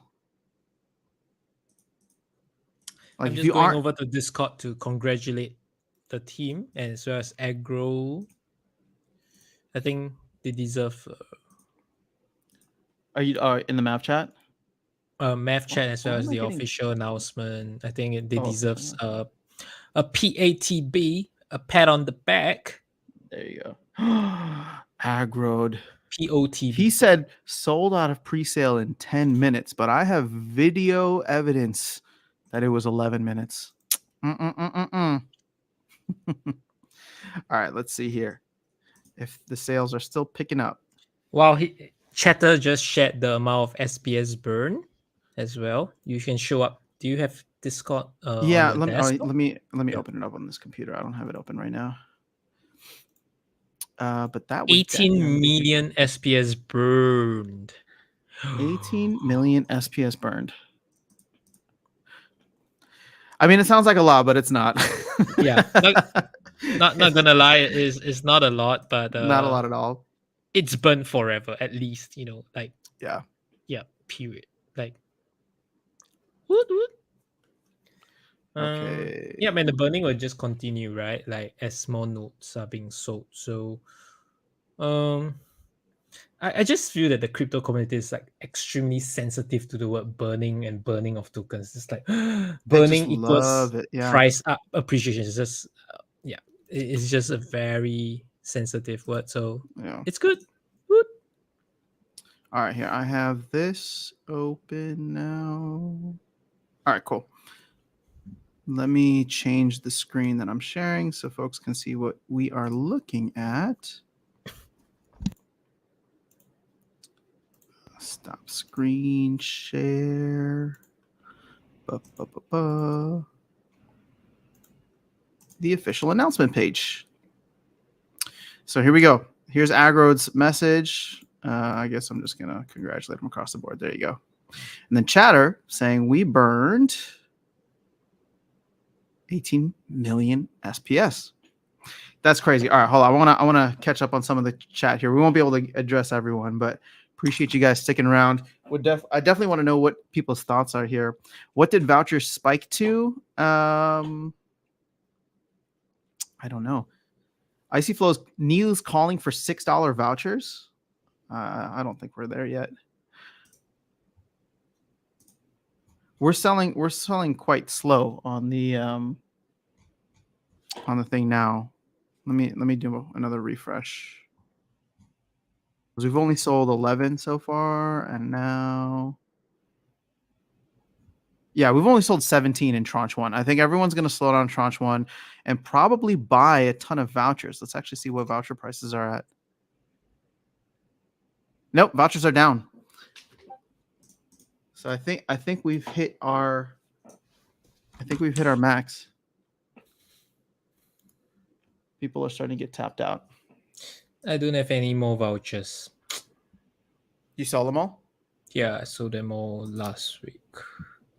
I was I guess hoping I'll that they buy would back go up. in. Oh, they're 190 now. 190. That's pretty high. I guess it's kind of volatile. You're right. $1.92. All right, let's. Sorry, I was looking at the chat. Tales from the Cryptmancer to staking end. Oh, they're asking. Burn, baby, burn. All right, so Tales. People that don't have a node are going to be sad come Q4. Nowhere else to get free passive SPS once airdrop ends in a few short weeks. You can still get passive SPS just by staking SPS. So will it be enough? Will it be as much? I don't know. That remains to be seen. I don't know what the APR calculations are, but now that we know roughly how many nodes are purchased, the APR calculations are going to be a lot easier for people to do, because it's not like, this is going to be the fastest in terms of nodes being sold, unless some major guild or VC or something comes in and decides to buy up a ton of nodes later. But we should have like rough ideas. Vouchers are back up. I'm saying, why is Dwayne Cunningham hyping $3 vouchers? Is it possible? Team Phoenix Rising, it's because that is like the soft floor for where vouchers should be. Will it happen or not? Godziel said no. I think that Make me the bad guy. Wait, Godzilla said no.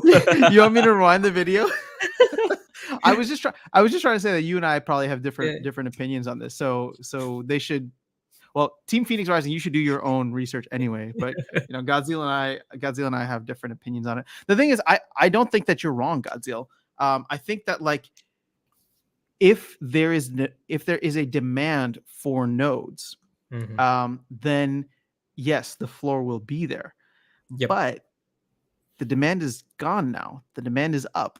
So like, we're not seeing any more sales. And if it's not going to be live for, anywhere from 3 to 6 months, it's not going to be crazy amounts of demand. Like people won't be buying up vouchers like they were right now. Look at that. We just sold 2 in between refreshes. So I think we will hit another period where the vouchers will decline in value. Matt is speaking on Discord. This is interesting stuff about external investors and nodes. Oh, what's he saying? Shoot, I wonder. Can I get the audio from this? Should we go see if I can get the audio in here? Sure. Is it in the town hall? Can you guys hear this?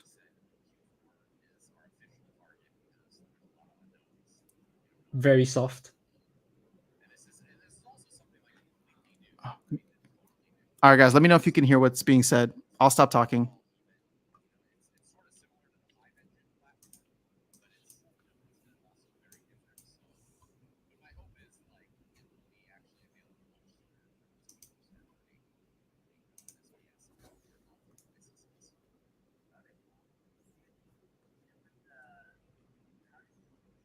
Oh, nobody can hear it, so we're just staring blankly. All right, that's fine. Try. We can exit.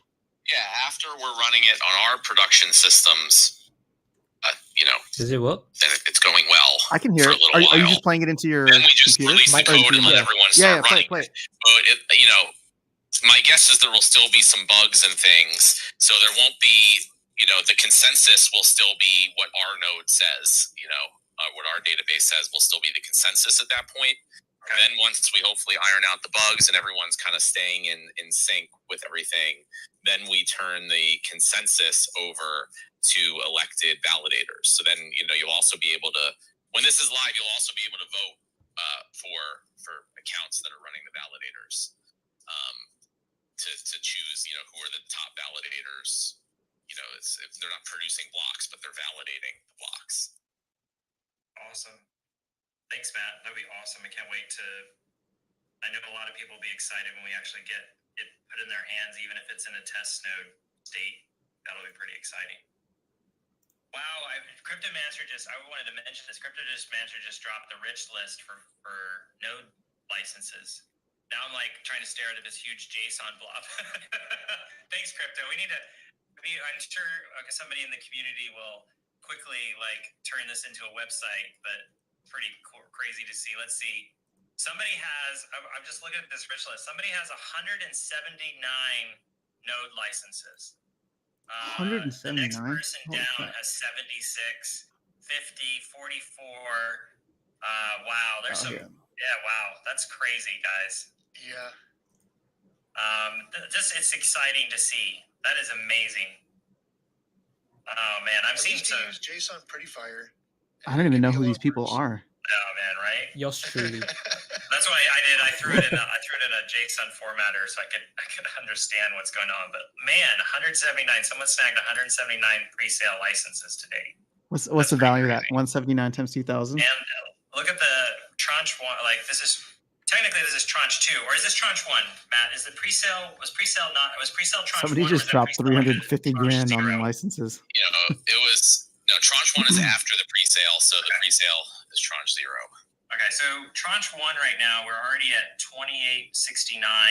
So we're still selling pretty steadily. Over 100 and change licenses have been sold since we moved into tranche 1, which is pretty amazing. Matt, is there anything else? I mean, obviously this must be pretty exciting for you. I don't know, did you wake up this morning thinking 11 minutes later we'd have all of the pre-sale nodes sold out? Was this even in your back of your mind possible? No, like I said, we kind of had these discussions yesterday where I was like, getting worried that we kind of screwed up and it wouldn't, we wouldn't sell out even in the first 24 hours or something. I didn't really think that was the case, but I was hoping at least a few hours. Awesome. Well, Why can't you just buy one more to make it 180? Happen in the first hour. I was thinking it would take us a day or two or more, but I can see that even I was being way too conservative on this. So it is exciting. I just want to say a big shout out. We've sold 133 so far in tranche 1. 20 million SPS burned. Oh my gosh. On the page. Oh, there it goes. Yep. Closing in on that. We got to get that on the page. So we'll have to work that into the UI so people can see that easily. I was just going to say though, guys, thanks for hanging. Matt, is there anything else you wanted to share or to talk about? I was going to say thanks to this amazing team for getting this out, getting it live, and I'm excited to see the development that's already happened on it. Excited to see it get finished and brought out to the team. Matt, anything you want to shout out before we kind of sign off? Not really. We just got to get to work, getting this out, and letting people start using their licenses. Absolutely. Ron, how about you? I want to give a huge shout out to our devs who made this rollout just absolutely perfect. I mean, we were sitting there just brutalizing the F5 key on the page. Oh man, right? And the site was responsive and healthy and never even blinked at us. So, huge shout out to them. Very smooth rollout. Absolutely just leaps and bounds from, it's incredible working with these guys. And I'm really happy to see where Splinterlands is at now. And it's not just, I'll just say, it's not just to the engineering team. It's to the artists, to the support staff, to the corporate side that keeps everything running. It's really a huge team effort here at Splinterlands, guys. I want to say there is so many people that go into making this whole organization function and breathe now, and everybody is part of this success here. And just say thank you to all of you guys out there. Thank you especially to our community that believes in us, that are voting with their crypto in our direction. We're say absolutely thank you for believing in us, and thank you for contributing towards this mission and this cause of building this blockchain decentralized game that is just super exciting to see it kind of get legs, as Matt said earlier. and start all these things that we've talked about, starting to see them come to fruition. I just had a meeting this morning with Matt and a lot of the leadership here talking about our next couple weeks and months as we've laid out as these projects are rolling off. We're laserly focused on vision of delivering what we've been talking about to you guys. And we're very, very excited. And this success is one that is shared not only by the team, but the community as a whole. And I'm very excited to be a part of it. Splinterlands, thank you guys so much for joining us for this quick wrap up. You guys are awesome, and we will talk to you soon. Have a great holiday. Right. There Cool. you have it. The man There himself. You have it. All right, I'm gonna switch screens here. So let's remove this. Whoa. I mean, Well, that was yeah, exciting. it was really the smoothest launch. I have to give it to the team. Like, amazing job with all the refreshing, except for being logged out. I think maybe not Yeah. log us out next time. Since like it has been stabilized. But yeah, the transition from pre-sale to tranche one is like, woo, smooth like butter. Yep. I mean, since the Chaos Legion launch, I would say that things have been relatively much better than it seemed like they were last year. So it seems like they've gotten a good infrastructure around, which makes me excited for any and all future launches that they have. Lapsus, don't you worry. You're going to hear a bell ring in about 3 minutes and 11 seconds. Actually, that's going to be the pre-timer. Oh, Darkestnyte's. Hold on, Darkestnyte's calling me. Zeal and I are streaming if you want to join. Just ask him, is he the Blee4EG guy? Just double check. All right, so Lapsus, thank you for the reminder. Exactly what I mean. There is no floor, only a ceiling. No, Charles, the ceiling is not $3. The floor technically should be $3 because they always have that. They always have at least that value for anybody who's wanting a node. It's not a ceiling. I'll try to hold on. I'll try to explain it in more depth in a minute. Give me 1 second here.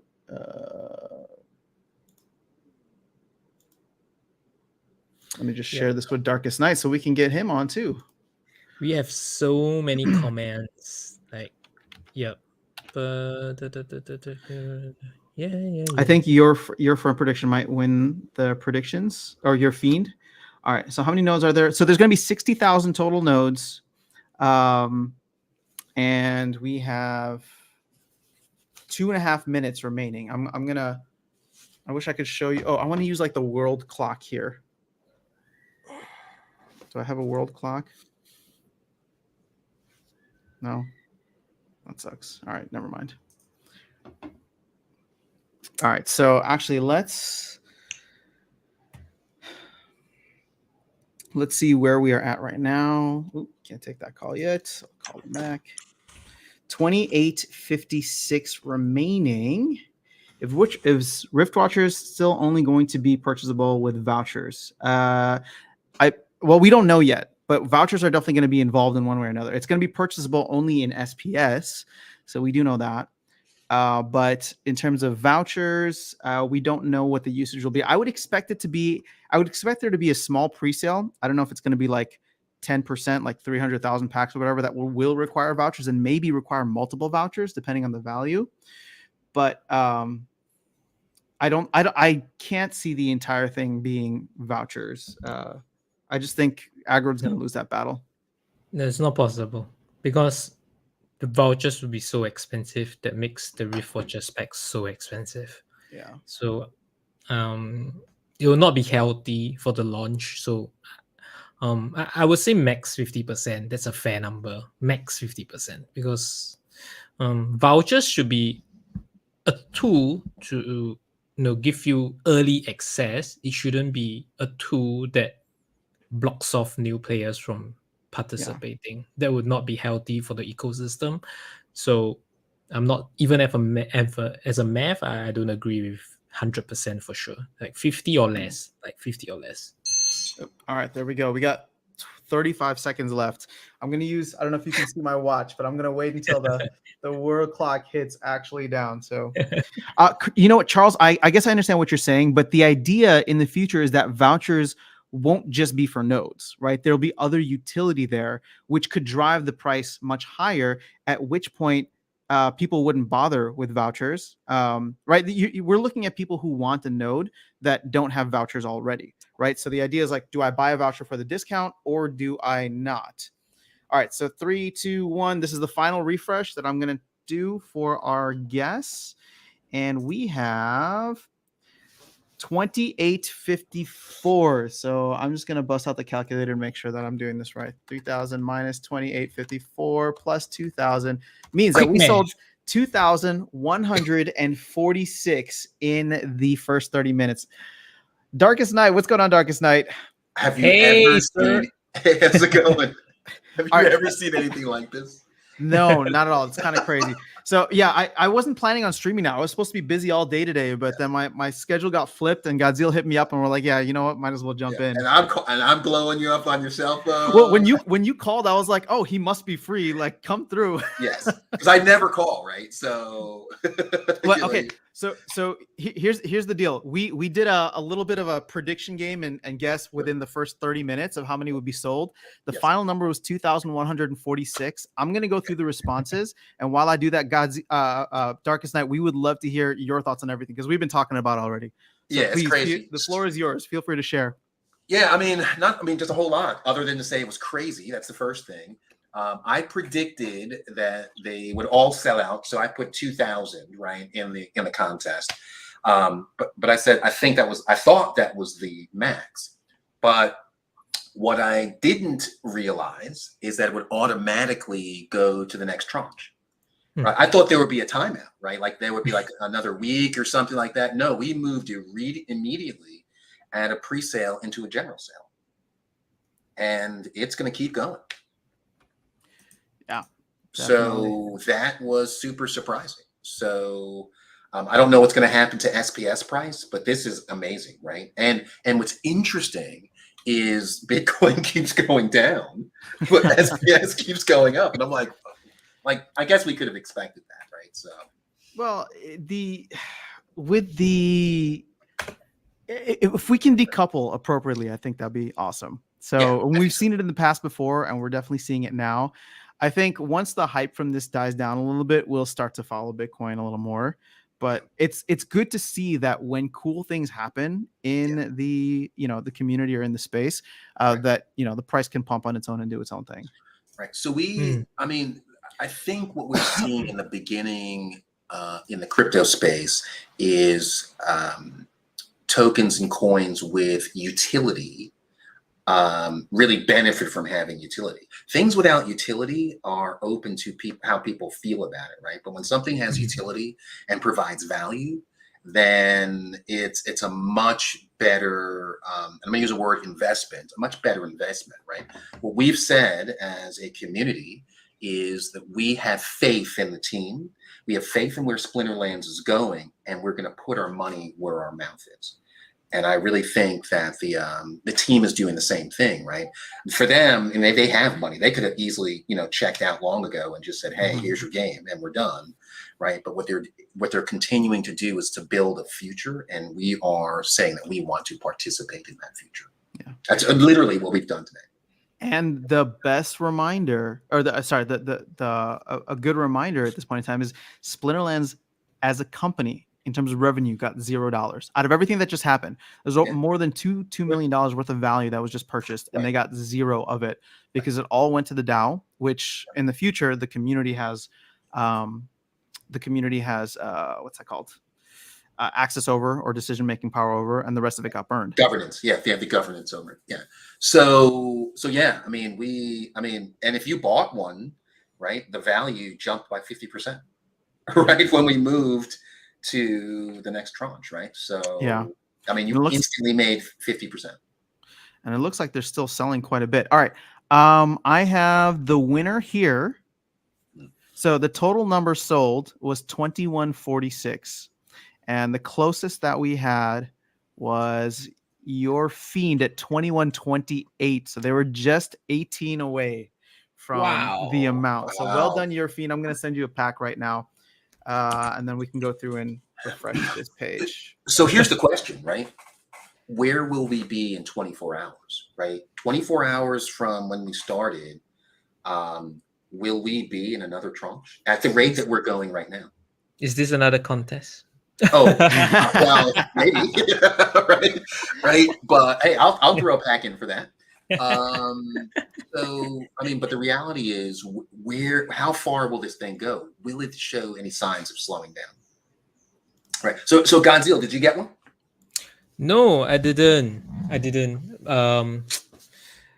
It's just like a long wait for me in terms of the validator, but the overall concept is amazing in terms of like it's very difficult and complex to pull through to launch a validator network, I think. But to commit like 2,000 USD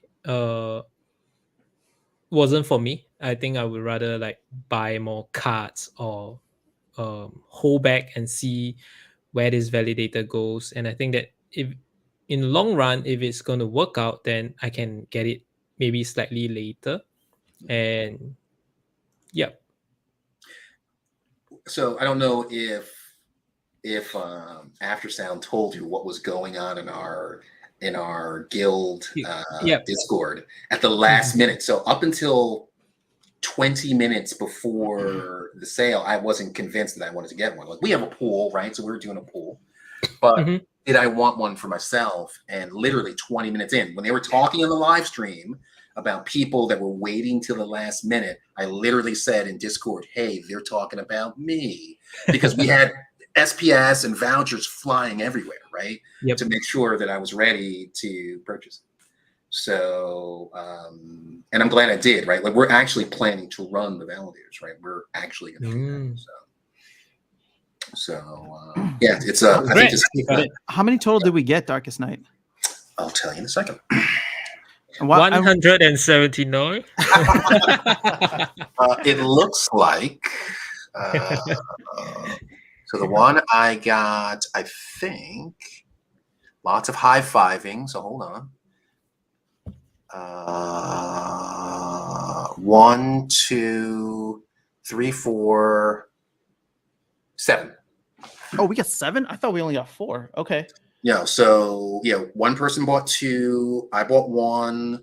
Another person got 3, and then I think we stopped. But are like, is that your personal, or are you? Yeah, one personal and one in part of the pool. Okay, so for the pool for the guild, there's a total of 7. 6. 6. Okay, gotcha. Yep, 6. Yeah, I mean, the thing is, like, I was with Godziel. Like, when we talked about this a while back, I was like, $2,000. I could level up my deck for that amount. So, and that's where I'd rather put the money. But you know, obviously with a pool option available, I'm able to put a percentage of that in, and it worked out. So yes, yeah, and again, you get to say that you're part of the community. That's why we all did it, right? We didn't really care about the investment aspect of it.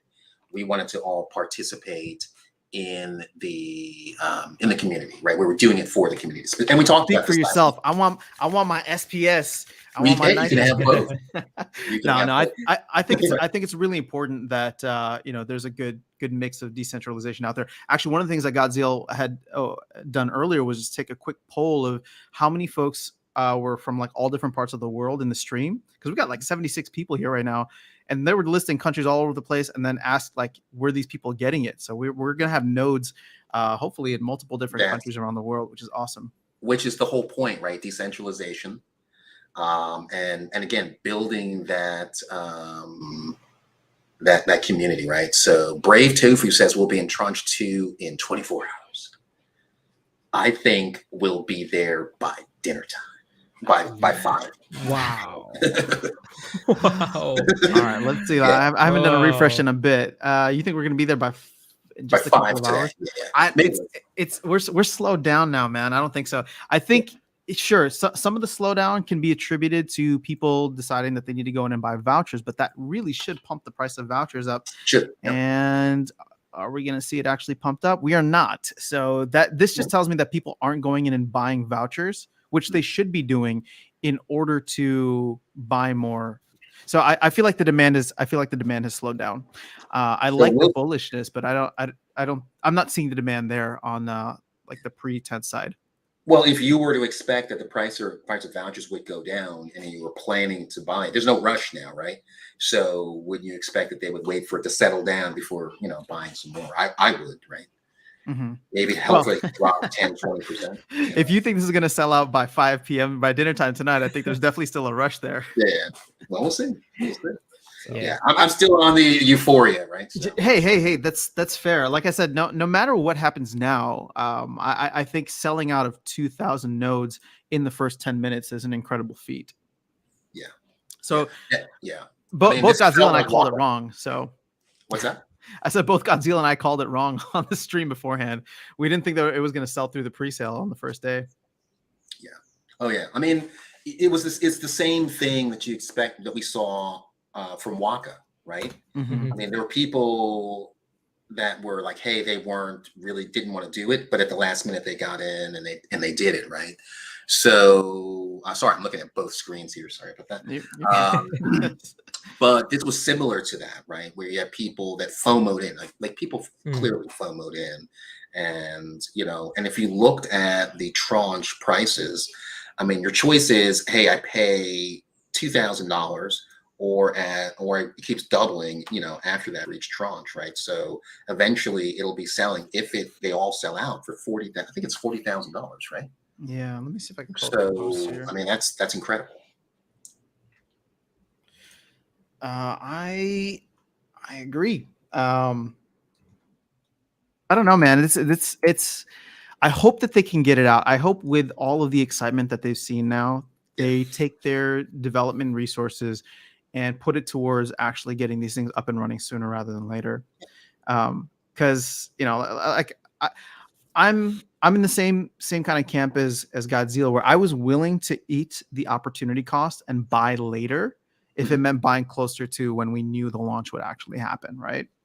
And that might still be the case for me, where like if I want to get one for myself, not as part of the guild, but just to run one on my own, then that might be something that I look to do a little bit later down the line. But it's still good to see that. Gosh, I can't lose like what $2 million worth of value. $4 million? No, $4 million. Yeah, 4 million. That's insane. So I mean, here's the other part of this, right? What if we were having a conversation now that there were plenty during the pre-sale, they didn't sell out, right? And maybe 100 or 200 have been sold right now, right? What would that do to your overall sentiment around Splinterlands in general? Well, right? Sorry, I didn't mean to cut you off. Were you trying to go somewhere with that? I was just asking a question, like what would the conversation be like now, and would we still be as bullish on Splinterlands if this had come and gone, and we were looking at a tick up 1 or 2 at a time, and that was it, right? And it hadn't sold out. Godzilla, what were you planning to say if we had been right and we hadn't sold through even like 1,000? I think then at a point of time, everyone would just put it down to Bitcoin dropping, crypto dropping, everything is dropping. Therefore, the sale was weak. But having such a strong sale, like selling out the pre-sale, was very strong indication that there is money out there chasing for the right investment in the crypto world, and it's huge faith put into the team and the entire game. And you look at organizations out there willing to buy in 179 nodes, right? This shows that there are institutions or groups out there that are willing to pump in this kind of money. This shows that it's not just retail investors or like players like you and me buying into the game or believing the game. The team has rock solid support from investors, from players, as well as from partnerships that they are having. So all factors, the entire environment is really bullish, really supportive of the team, and I would say that it sets really high expectation now for the team, because lots of eyes will be watching. A lot of eyes will be on this game. The team has to deliver now, because a lot of these pre-sales are just, just sell first, deliver later, right? So now the real question is, can they deliver the goods? And they have to. If not, it will be another situation where people keep when land, and now you have when validator, when nodes, when.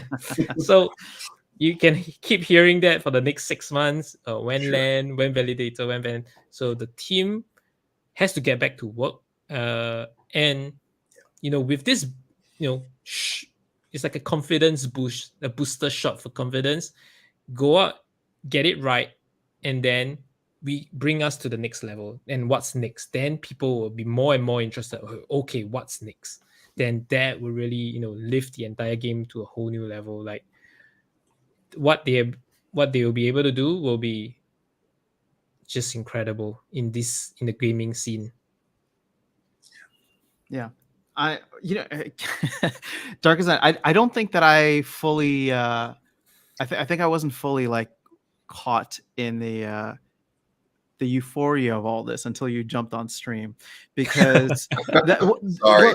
no, this is great, because I was looking at this and it was cool to see it happen, but I hadn't been thinking through the implications, right? Just with everything here, managing the stream, all that, like I hadn't really taken the time to think about what my response would have been had it gone the other way, right? Had we not hit whatever, wherever we're at now.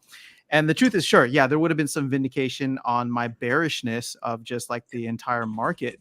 But the fact that I'm wrong, and the fact that I'm like really wrong, just makes me so bullish now on like where exactly what Godziel was saying, that there's a lot of other people out there willing to invest in this team. There's a lot of people willing to invest in this space and in this game. And it's a ton of money that just got spent, that just got burned.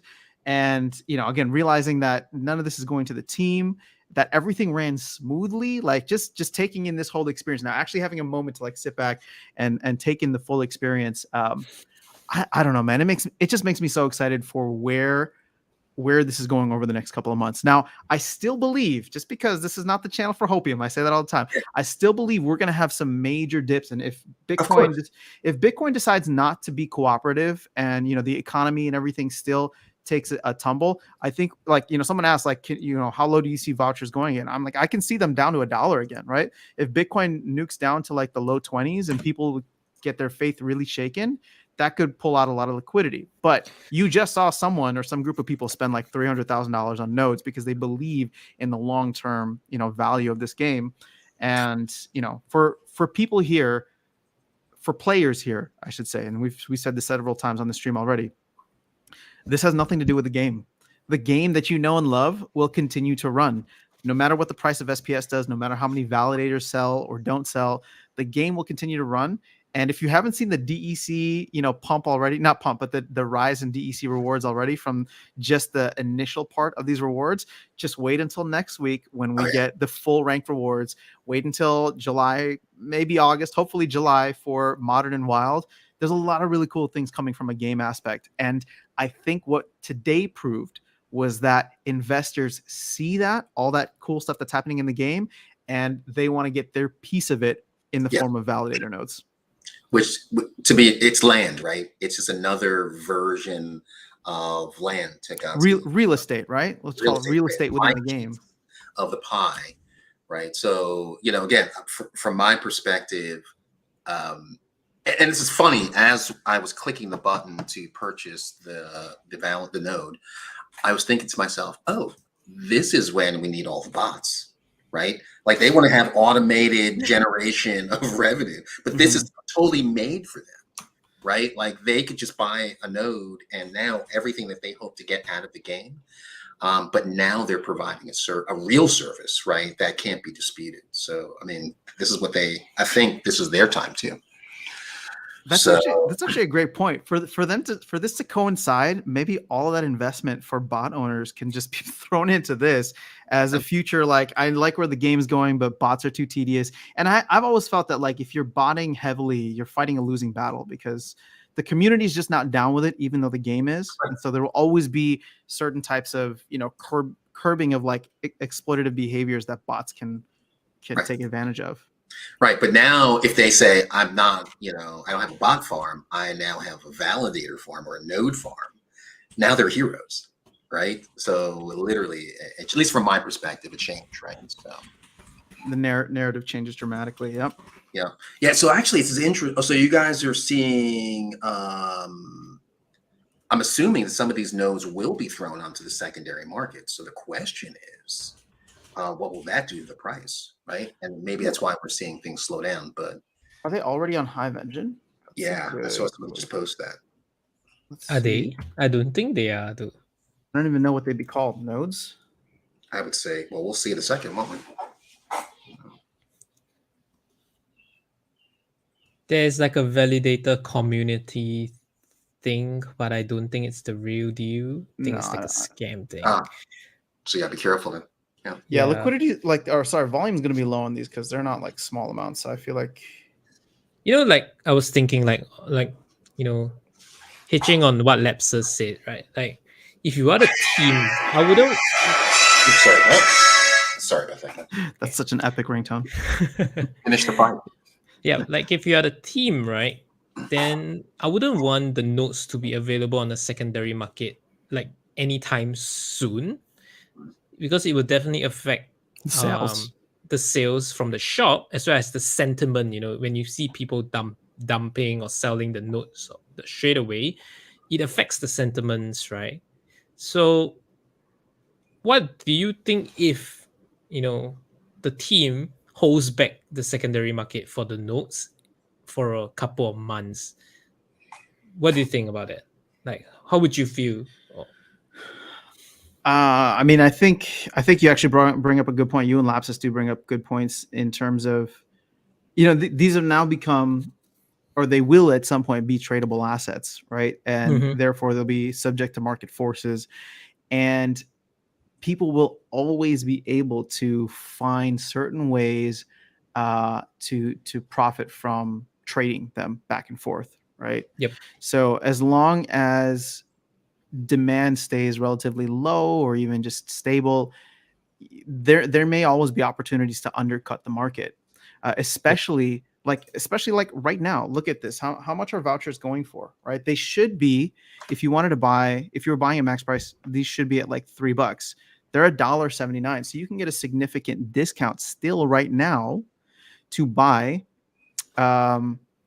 Wait, and then if somebody doesn't want to deal with vouchers or anything, you could still go and undercut the market and find ways. Like if voucher prices jump up tomorrow over $2 or whatever the case is, and you got yours cheaper, then you could come in and sell it essentially for less. So you're asking what I would think of that. I wouldn't blame the team if they did that. I don't know. It doesn't really bother me from a standpoint of like decentralization and open free markets. The only time it would bother me is if the nodes go live, right? So they need to offer it as tradable NFTs by the time the nodes actually go live. Yeah, for sure. If they hold off before that, then I guess I'm okay with it. But what do you think, Darkestnyte? As long as the dream is realized for actually getting use out of them, I still don't see it as an investment, right? Because again, if you saw in our Discord, I was prepared to just buy it for the next tranche or whatever it was going to be. Yeah. For me, I just want to run a validator node, right? And so that's the use case for me. Could I sell it? Sure, but if I was looking for an investment, I would have done what Godziel said, and I just would have bought more card assets, right? And that's what I've been doing, right? So there are better ways to make money than investing in things that might have high risk, right? And crypto is a risk-on asset, and if I want to be guaranteed to make some money, that I'm not going to go there, right? It's pretty risky. However, I've been part of this community for almost going on 2 years now, right? I play Splinterlands every day. I know people that play every day, all day long. And that's part of the community that I enjoy. Yes, I watch those games. That's exactly my point, right? I'm right there too, right?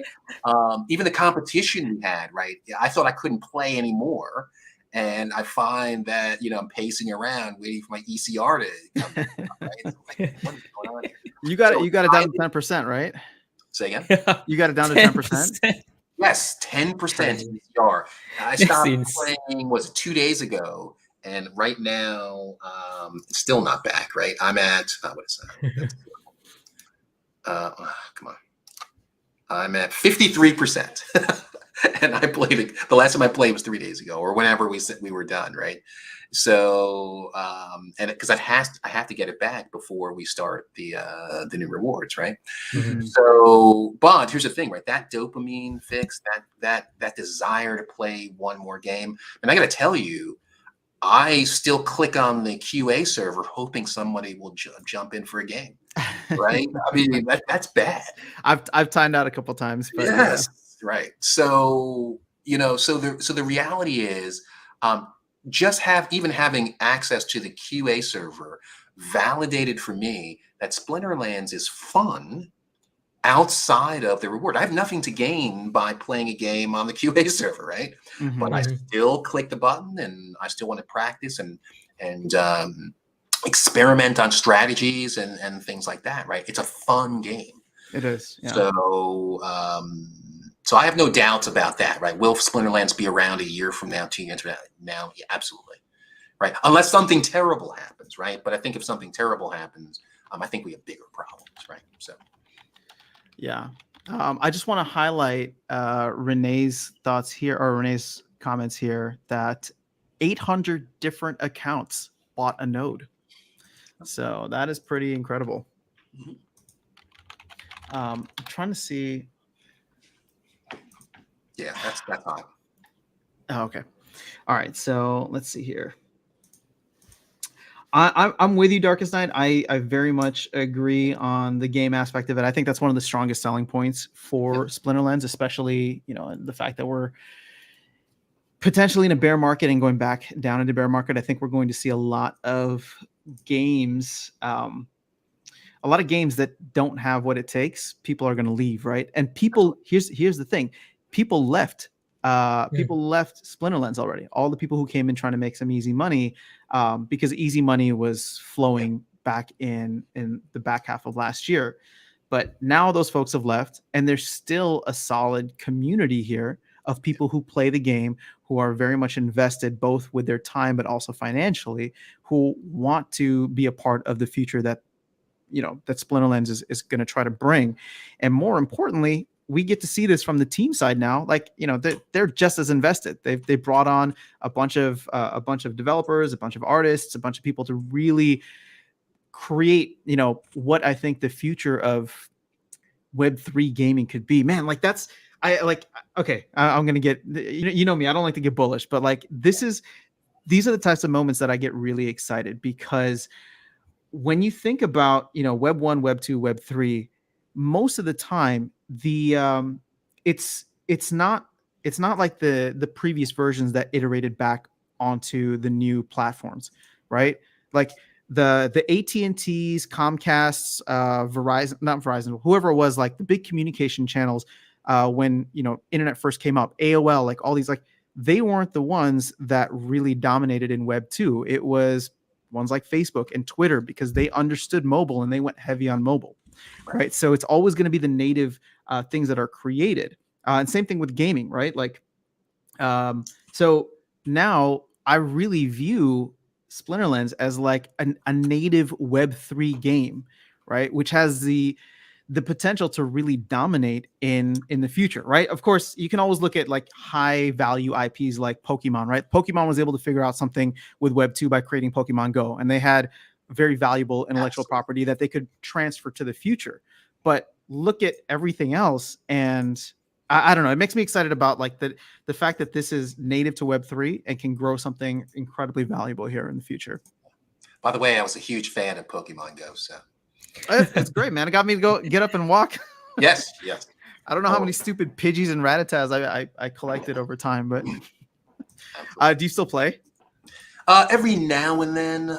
So before COVID, I used to travel around the world. I don't know if I've told you this. I did adventure marathons.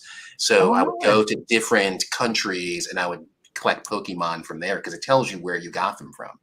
And so I wow. use them as souvenirs for some of my trips.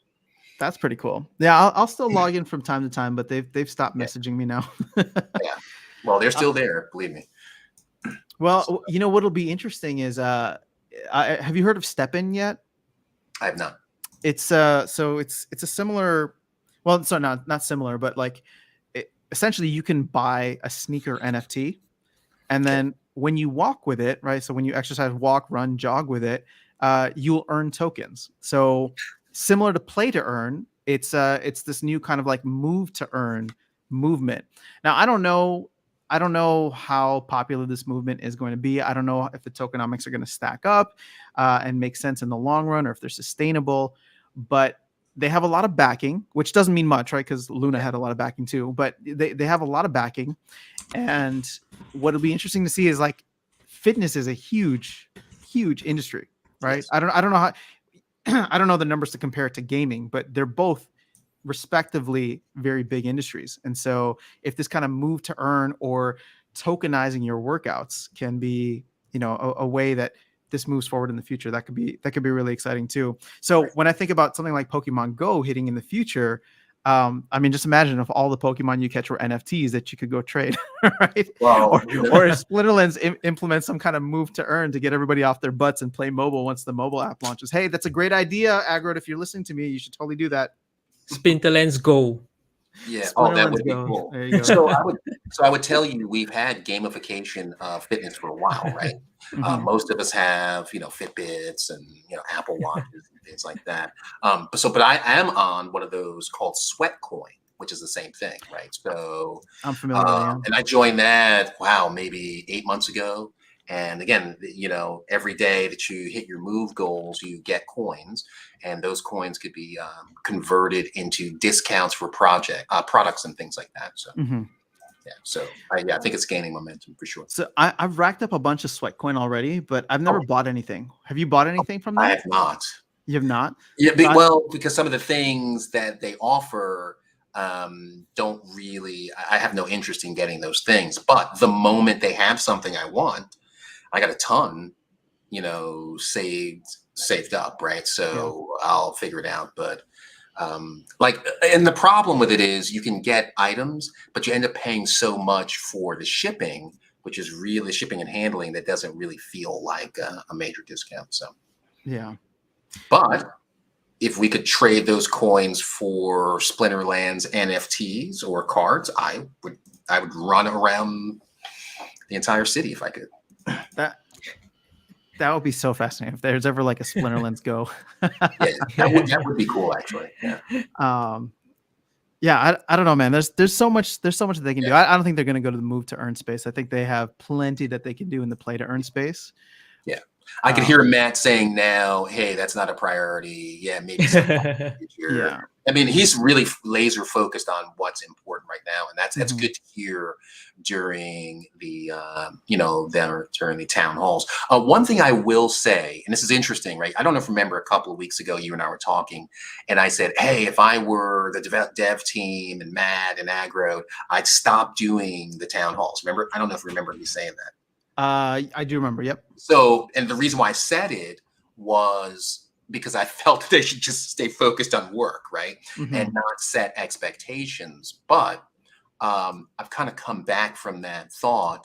And really my thoughts are they're doing a phenomenal service to the community by being so accessible, right? To being part of the community. The fact that you played him the other day, Matt, on in a game, games, right? I mean, like you don't really see that a whole lot from other development houses, right? And these guys are there, they're telling us what's going on. We're seeing the changes every day. So they're not this anonymous face of developers.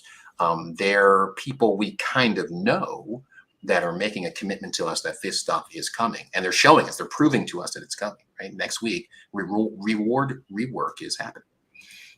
Yeah. Right. So yeah, these are the changes and the enhancements are coming fast and furious. Before we know it, it'll be September, and we'll know what our land is. Right. That I have no doubt that that's coming, and September's right around the corner. So yeah. No, I'm right there.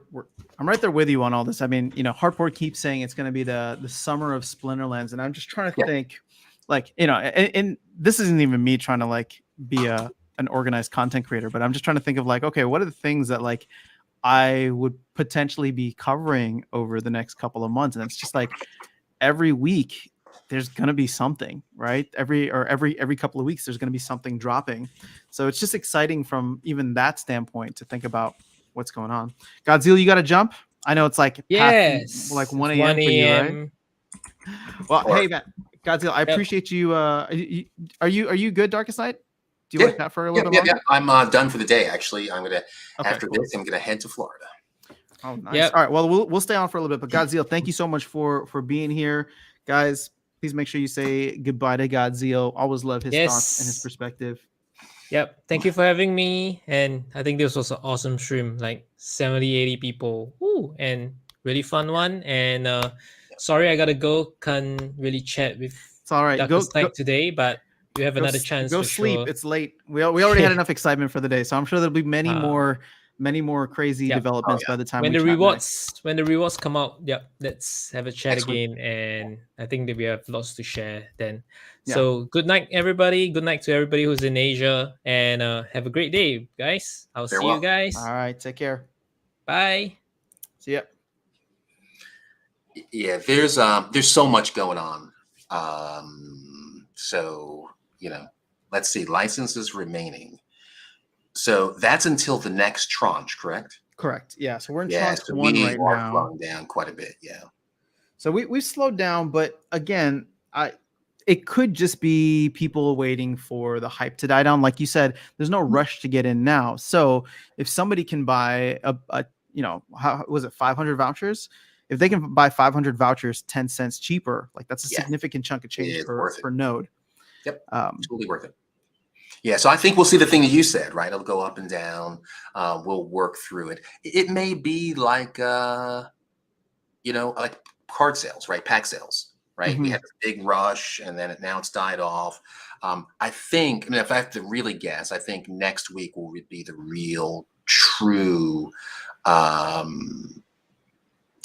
It'll be an indicator of the future, right? When rewards, come out and people are starting to open up their daily packs for their focuses, and people are getting these great cards. I think that people are going to flood in, and I already think people are coming back, right? There are a lot of people that I'm playing now that I've never seen their names before. I haven't even seen their guilds before, right? So there are people that I haven't seen, because in previous seasons, I could tell you exactly who I would play, right? Same names all the time. And I don't recognize anybody right now. So. Yeah, it's there's definitely a lot of newer names, even in Lower Diamond, which is where I'm playing right now. Yep. But it's been good. I mean, I think, I think the reduction in sorry, I shouldn't say reduction, but the increase in DEC rewards shows right away just the immediate impact on what this is going to do for the economy. Like the rewards pool is already so much higher than it was before, which I think is awesome. When reward shares become a thing, and we're less than a week away from that, like you said, that's going to change the player experience dramatically. And I think if people aren't already kind of taking a peek at this game, that might be the time when they choose to jump in, especially if there's a lot of great positive feedback in the community. I think so. Given the experimentation that we've done on the QA server, my feeling is that people will do. I'll just give it a name, right? They'll do bonus hunting, right? They'll try to maximize the bonuses that they get for reward shares. What I think. What did I say the other day? Like, I was able to push my bonus up to some ungodly amount just by playing an older team, right? A wild team. Okay. I think it was like alpha. Yeah, like 95% bonus, almost able to double the reward shares. Yeah. And I used a gold legendary, right? That was a promo card, because remember, promo, it's not just beta, right? It's promo. If you use a gold promo card, then you get a bigger bonus for that. For every gold card you use, if you use a gold, beta card, like, you get tons of bonuses. If you're in a good guild that has a higher, percentage for reward shares. I mean, I think people are going to really focus on maximizing those bonuses. And so when we look at, so for example, one of the more difficult things is, I think at the beginning of a season, it's going to be very difficult, right? Until you can get back to the original, level that you ended, the tier that you ended at. Because what happens is, if you finish the season in champion, well, guess what? We all get rolled back to diamond, right? There's a chart there that says how many reward shares we have to get. And so there may be the beginning of a season is really hard while you're trying to make it back. You're still going to play the game and have fun and do all that, but the rewards, I don't think, will happen until probably the middle of the season, right? So if you look at the race that we just did, right, we really were focused on aggressively trying to get to champion. And it's been difficult, right? For all the different reasons why you see it's been super difficult, but it hasn't dissuaded us from putting in the effort and the work. So, and we would still be getting diamond chest right now, or actually we would be getting champion chest, right? We would just have to play more to get them until we got back to champion, and then the rewards would come fast and furious, right? Yeah. So I think it's back end loaded, right? We'll towards the end of the season, we'll get to those 30 chests. I think at the beginning, we'll maybe get 4 or 5 per day, which is basically what we get now, right? When you start the season over, you get fewer chests at the beginning and more as you progress on through each of the levels. Yeah. I mean, I think that's a good prediction. I'll offer one of my own as well. And that is, I think that ECR is going to be an afterthought. And I know ECR is going to be one of the ways that they curb bots. But it's a comment for bots. It's specifically a combination of ECR and win rate. Yeah. Whereas for, like, look at you and myself, right? So you played your ECR all the way down to 10% because you love the game, right? It's not even about the earnings anymore. I mean, I've been playing. I think I got my ECR down to, like, mid 40s, but I've gotten it down to the 30s and 20s, or even like the 10s before. So the idea that you'll be limited and then just stop playing, right, to maximize your earnings. Sure, that's for people who care about earnings. But for people who care about just playing, they're going to play all freaking day or whenever they have time because they enjoy it. And someone like you're going to get your ECR down into the 50s, 40s, 30s, but you're going to get all 30 chests because that's what you want. Right. And then maybe the next day you won't have as much time, but the day after that, you're going to go get all 30 chests. You know what I mean? Like, and I can already see that for myself. And I made a video that several people disagreed with, which is fine because there's nobody knows what the right answer is right now. But I was saying that, like, maybe I will push into diamond every season because I want to go for diamond chests because they're so much more valuable. And I don't mind playing 3x or trying to win 3x more games, right? 2 to 3x more games, because I love playing the game. So if it's just about doing that, actually playing the game, but getting better chests, getting a 16x multiplier, getting higher chances of gold foil legendaries or gold cards, like, yeah, I'm going to experiment with that. I want to see what it's like. So I agree 100%. And actually, I would say the chest itself and the level represents a trophy for all the work that you've put in, right? When again, you probably won't even matter what's in the chest, as opposed to the fact that you're opening up a diamond level chest, right? People that are streamers, right? Content providers, to be able to share with the community their rewards for all the hard work that they put in, right? And we'll see a progression of what does it look like when someone opens up a bronze chest or a silver chest. Those were still rewarding for us, even when we opened it up live stream, right? That was fun, right? And there were good things in there, right? So I'm excited about getting my, the revealer, right? That's the card that I want. Yeah. And you know why, Totally. right? Because I think it's a card perfect to synergize with Waka, right? What did I Mhm. always say? Stun, stun, stun. And it's Stun just and poison. another stun card, right? So it is Yeah. for me, I think that's gonna be good. Yeah, I mean, we've spent all this time talking about hype and rank rewards. We haven't even talked about the fact that there's going to be new cards changing the Yeah. meta entirely. Yep. Right? I think people are not overlooking, but it's just with everything that's going on, which just proves just how much is going on. Like Right. we're not even talking about like this new ability that's going to change the meta. That's going to, in some ways, nerf or handle Yoden much better. Oh yeah. In many ways, it's going to help with a lot of the other issues. Right? It's just going to make it's going to nerf certain cards, like a lot of cards that do blast, just in general, or a lot of cards that like Mylar, for example, right? Like that could be an interesting. I don't know, man. There's just a lot of different things that I'm really excited for, and it's just we're at a point where we are starting to lose count and lose track of all the exciting changes that are happening. Yeah, I'm more focused on the new cards myself, Mhm. right? Because I still have to justify my purchase of the last thing we did here, right? And again, I ended up winning on that one, right? But I want the utility of that card, right? I don't care about the investment aspect of it. I want people to quake in fear when that card comes out and they're like, oh no, like they do with Yoden, right? Yeah. But it has to be the proper team makeup, right? I think that is, that's what I'm kind of focused on right now is figuring out what does that proper team look like. So Yeah.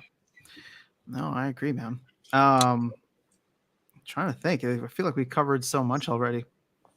yeah, and it's funny because we were going, and again, we weren't planning on talking today, but after this whole thing just went down, I was like, man, I'm sure that you'd want to have a conversation about it. So Yeah. Well, I didn't realize we were going for more nodes. I saw, like I said, I wasn't originally supposed to be free. I wasn't planning on streaming right now, and then I saw that other folks had stepped up to like buy the nodes, and I was like, okay, well, let me just hop on live. And then Godziel messaged me this morning. He's like, hey, can you go live? And I was like, actually, I can. So why don't we just chat? So my bad. I should have messaged you, but I figured you might be busy.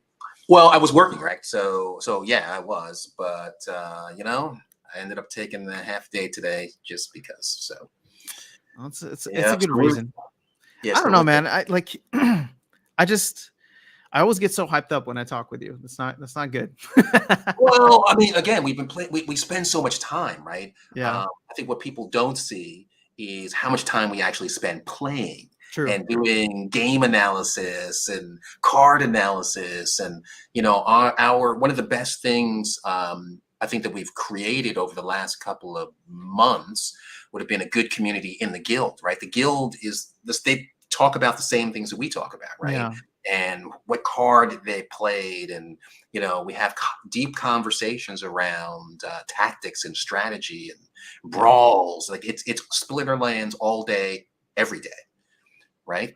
Yeah. I just want to say that, especially to the folks here listening, like Yeah. you to me are one of the true students of the game, like literally true student of the game. Like, so Darkestnyte will go through and like, I mean, you'll send me certain cards, right, to try test out teams, or even if not, like Darkestnyte will go through, not just me, but I'm sure some of the guild mates accounts as well, and just watch battles and see like what works, what doesn't, offer Right. tips, offer suggestions, try out different lineups.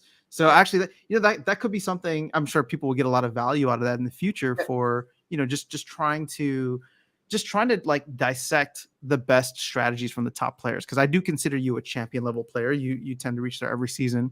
So as more and more people come into the game and discover the joy of the complexity of the strategy Absolutely. that this game offers, right? And the variety at which that complexity and strategy kind of makes up every single game, because no two games are alike, right? Whether it's the splinters you can choose, whether it's the rule sets, whether it's the mana cap. So there's just so much that goes into it, and I just want to say I appreciate how closely you study, because I feel like I learn a lot from you. And I know with these streams we end up talking about so much. We end up talking so much about like the investment side, But I think what's really going to shine over the next couple of months as kind of the investment things fade away, or at least are the game experience gets better, is a higher focus on the actual value of the game. Yep.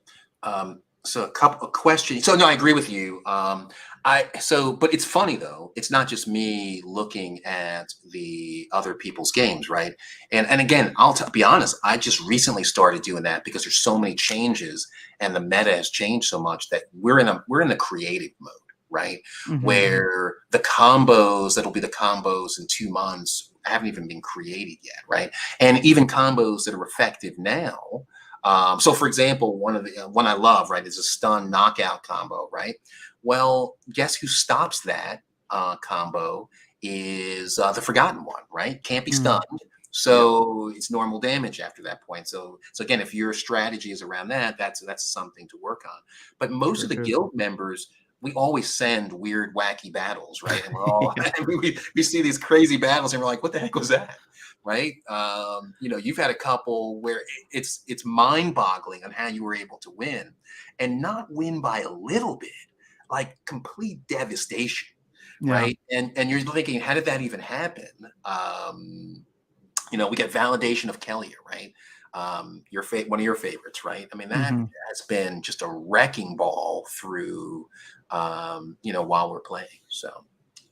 Yeah, I mean, the water. It's not just her. The water splinter for Chaos Legion is very powerful, and I think the fact that I was able to play that in silver and gold and really see how good she was. But then not only that, now playing in diamond, and with obviously some of the cards that you had sent over as well, but seeing how they synergize so well with one another, and to play like a full Chaos Legion water deck, and to watch it demolish Jotun, to watch it demolish Cryptmancer, or the Cryptmancer, I forgot what it's called, and even Kitty, or what's the last one, Llama. Like it's been really, really impressive. Yes, and it was something you probably wouldn't have expected. So I think Charles Kirk is asking a question. Don't feel obligated to share, but so it's kind of hard, right? Because one, I don't know. I could tell you, if I had to guess, I'd say around 10 grand in cards. So I'm very particular about what I will buy. So I think the biggest expenditure I ever did, well, two. One was for Archmage Arius. That was about $950, right, back in the day. And then and I'm ashamed to say this one, the second most expensive was the Dark Reflect one, Death Reflect one. I always forget his name. Oh, Ouster? Ouster, $1,800 for a maxed out version. For a maxed out version, this was before Chaos Legion came out. You bought during the hype. Yeah, during the hype, and it was one of the cards that I was missing, right? Because I play Death, and so I equated it to a Magic Mylar, which it is, right? It is, but Mylar, what I didn't realize is Mylar is used and is devastating at the lower levels because most people use melee, right? It had the effect that it did at the higher level, because you beat me with Ouster, right? With Ouster, because it does exactly what it's supposed to do. What I didn't realize is the demand, right? There are fewer higher level players, and most of them already have it, right? So they already have it, right? A bronze or silver or even a gold player is not going to buy a maxed out copy of it. Right. So we've noticed it continues to fall in price. Where now I could get one, I think, for $600. Yeah. So $1,200 just went poof, which is fine. But that's you win some, you lose some, right? I've won more than I've lost. So I hope that answers your question, Charles. I get fixated on a card, and then I decide I have to have it, and then I buy it, and then I send it over to AfterSet. Hey man, I just want this card, and I don't know why you're too generous with me, but he'll do that all the time. Like What? Yeah. I mean, part of it has been this experiment where you're just like, oh yeah, that card I think could actually be really good. Why don't you test it out? Here, I just bought a maxed out version. Right. And the reason why, right? I mean, there's a very logical reason for it, right? So when I play, I mean, again, you see, I'll get my ECR down. I'm at the end. I'm at champion right now, right? I'm not going to do anything to risk going back to diamond. And you see how you easy that hit happens. champion? Yeah. I hit, dude. You didn't see? Oh, I thought I still had a chance in this race. Oh no, dude. I was done 2 days ago. All right, that's fair. I didn't want to rub it in your face, man. I didn't want to rub it. I was wondering. No, I mean, you're rubbing it literally in your own face because I know. these are your cards that I'm playing with. But yeah, once I hit it, I was like, okay, I can't run the risk of going back to diamond, right? So now when the change occurs, I don't have to worry about that anymore, right? So now everything changes, right? I'm going to play more. Get more reward shares. Maybe I will get thrown back to diamond, right? But you'll still be earning champion level chest every day. That's correct. Which would be great. Correct. And I will for the next season as well, right? So now I can just sit back and enjoy the game, and maybe I will get 80 champion level chests. Maybe I'll only get 20. But the rewards contained in those 20 chests will be better than getting 150 silver chests, right? So I think we'll be fine. Hopefully, yeah. Oh, you might appreciate this from Renee. Oh my God, yes, I've been there, dude. Totally been there. Yep. $1. I don't even know how much that card is going for right now, but it's up there. I'm so curious to see. Yeah, it's a legendary neutral, right? Yep. $70. Wow. And I'm sure it was a lot more over the summer or over last year. Actually, that's not bad considering the utility. But here's the thing, right? If you're looking at getting a Lord Arianthus, the better version and cheaper version would be the Onyx Sentinel. I've been playing with that quite a bit from what you sent me, and it's actually been a lot of fun. Yeah. And it's exactly the same. I mean, again, when you get certain abilities, yeah. The only difference is instead of magic reflect, it has range reflect. Yeah, return fire. Yeah. So everything else is the same, right? So, and it's highly, highly effective. And for the price, I would never buy a Lord Arianthus, right? I would buy Onyx Sentinel. Well, also this is modern eligible, so that's another thing. Exactly. That's the reason why I got it. Exactly for that reason. Same card, basically. Serves a certain function, has the same mana, and it's cheaper, like way cheaper. Yeah, I mean it's silver. I mean, just having both of these combined make it a great tank for many situations. Low mana. That's the level 1. Oh, that's level 3, right? So yeah. So epic cards are weird, right? So they can fit into different tiers, right? I think that was one of the benefits of having an epic level card. I think at level 3, is it considered gold? You can still play it in silver, I believe. Okay, so there we go. So 1 to 2 is silver, and then 2 to 3 is 1 to 2 is bronze, and then 2 to 3 is silver. Oh, there we go. So you could get a level 4 one, and you're still good, but really getting it to level 5, which would be gold, correct? Yeah, I think that'd be max for gold. I think 4 and 5 are gold. There we go. But yeah. Yep. Oh, you got another question here. How long have I been in the game? I will tell you exactly. Battling since December 2020. That's nuts. Yeah, and I got to tell you, the first 6 months was spent not knowing anything. Yeah. Right? Like, I didn't know that you could even combine cards. So were you not even playing at the higher levels then? No. You're just playing in bronze. Just playing in bronze, playing in silver, getting my little trickle of DEC. I was like, woohoo, crypto. Now here's the funny part. So my lady friend, that's what I call her, she plays too, right? Or played too. And I remember, I could tell you, if I told you the cards that I gave her to play with me. As a matter of fact, you get a kick out of this. So hold on. Are we good with this? I mean, you okay? Well, yeah, sure. Okay. Do you want to share your screen? Sure. Yes. Oh, I didn't know if that's what you were trying to get at. Yeah, you can. I will share my screen. Give me a second. Share. Now this is gonna Renee's calling you a newbie. Oh, I was, dude, complete. I didn't know anything. Right. So these are the cards that I gave her just for fun. And when I gave them to her, the whole entire set I think was worth $200. Right. So if you look at some of these cards, $200. Wow. And this was around the time you started? no, she started playing a little over a year ago. We played during COVID, right? So that was one of the things we did was we would just play this game.